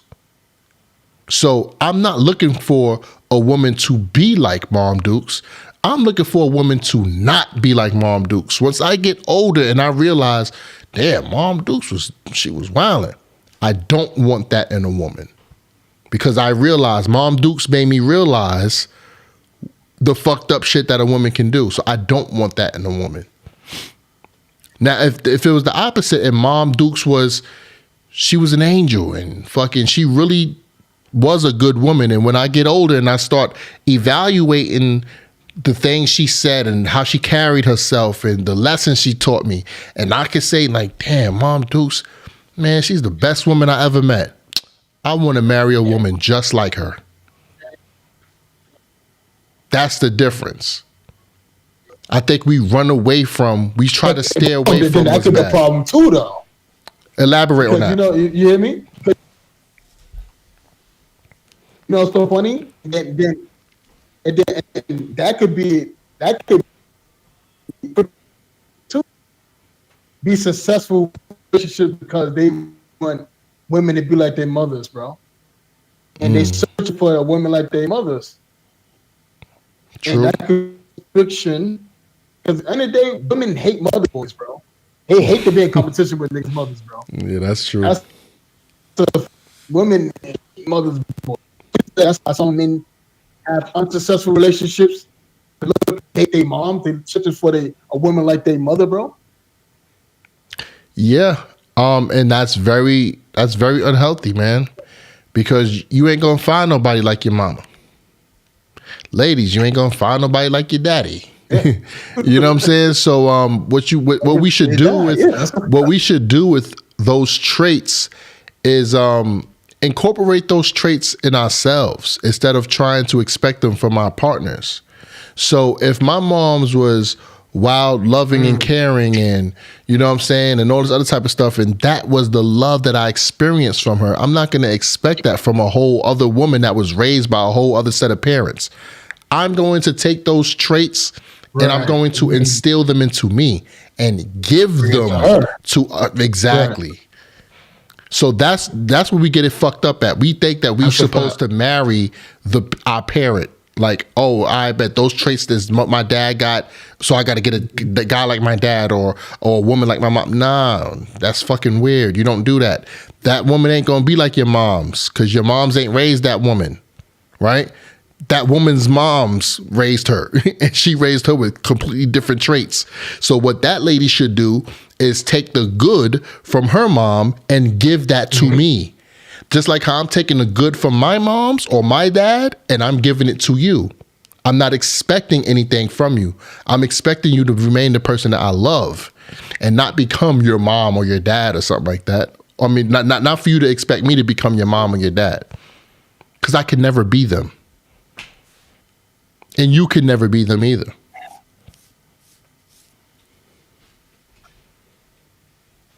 That's the fact. You know what I'm saying? Yo, give it up for your boy Convo one time for the one time, because I ain't gonna lie, that nigga been chatting tonight.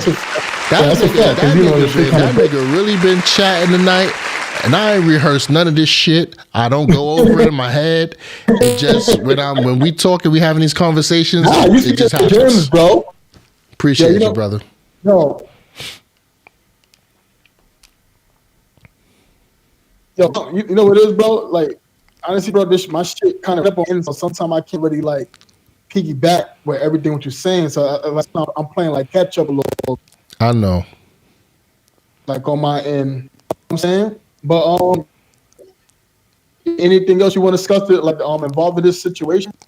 Nah, not really, bro. I ain't gonna lie. It's 11:40 right now. I'm about to get. I think we did enough. Yeah. I think we did enough for this episode, man. It's 11:40. I'm about to start getting in myself in the bed, man. I got to get ready for work tomorrow. So I think this was another dope, awesome, completely fire show from the We Need to Talk Hot Talk Show collaboration. Give it up for us one time for the one time in the month. We can do a part two. Yeah, let's do a part two, but let's do a part two with the ladies. You know what I'm saying? And let's get more perspectives on it. And we can do a part two. Yeah, let's do it with the ladies, or we can just do it with us. You know what I'm saying? It is what it is. It don't matter. So let's close out, bro. You got anything for the people? No, but Kuda, you say Kuda coming Sunday, right? Yeah, he'll be here Sunday. Gotta say, yo, man, keep the peace, man. You know, let's treat each other with respect, love, walk away. You know what I'm saying? Put down a pride. You know what I'm saying? Just keep the peace. You know what I'm saying? So I'm gonna do my little close out, then I'm gonna, you know what I'm saying, do nothing with you. So, you know, if you wanna watch past and future. So with this on our side, this is the Hot Talk Show awareness on our side. So we like to bring, I know people used to talking about relationships, but sometimes we want to change it up a little bit. We want to talk about awareness, how to, like today, we're discussing the subway shooter and, you know, young boy that stabbed him too good. So bringing more awareness, how to keep the peace, walking away, put down a pride, man. You know, making better decisions, man. You know what I'm saying? Stop impressing women and stop, you know what I'm saying? So, and being more fathers in the homes and while teenagers in jail and all that stuff. So, yeah, so this is a Hot Talk Show awareness episode, you know, with We Need to Talk podcast. You know it. You know. But you know it. I'm going to do my little close out, man. So if you want to watch past and future episodes, subscribe to the YouTube page. YouTube page for the Hot Talk Show, the Hot Talk Show. 9-2, the TikTok page of the Hot Talk Show. 9-2 before it gets shut down. Hopefully it's not. The Instagram page is the Hot Talk Show.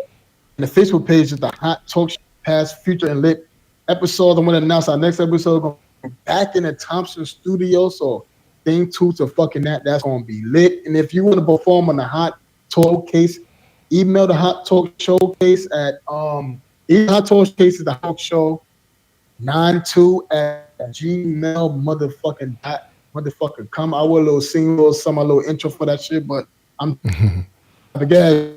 Do your thing, bro. Yo, y'all already know what it is, man. It's your boy Convo, one half of the We Need to Talk podcast. You know what I'm saying? We got Jaleesa upstairs in her bonnet waiting for me to come upstairs in the bed and go to sleep so I can snore in her ear.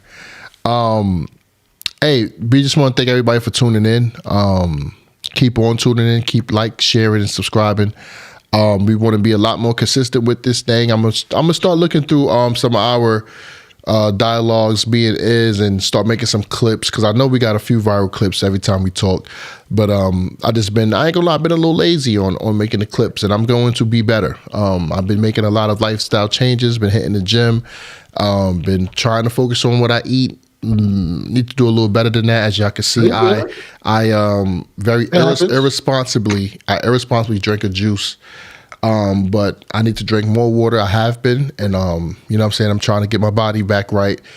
It'll help with my my motivation and my self-confidence in a whole as a man.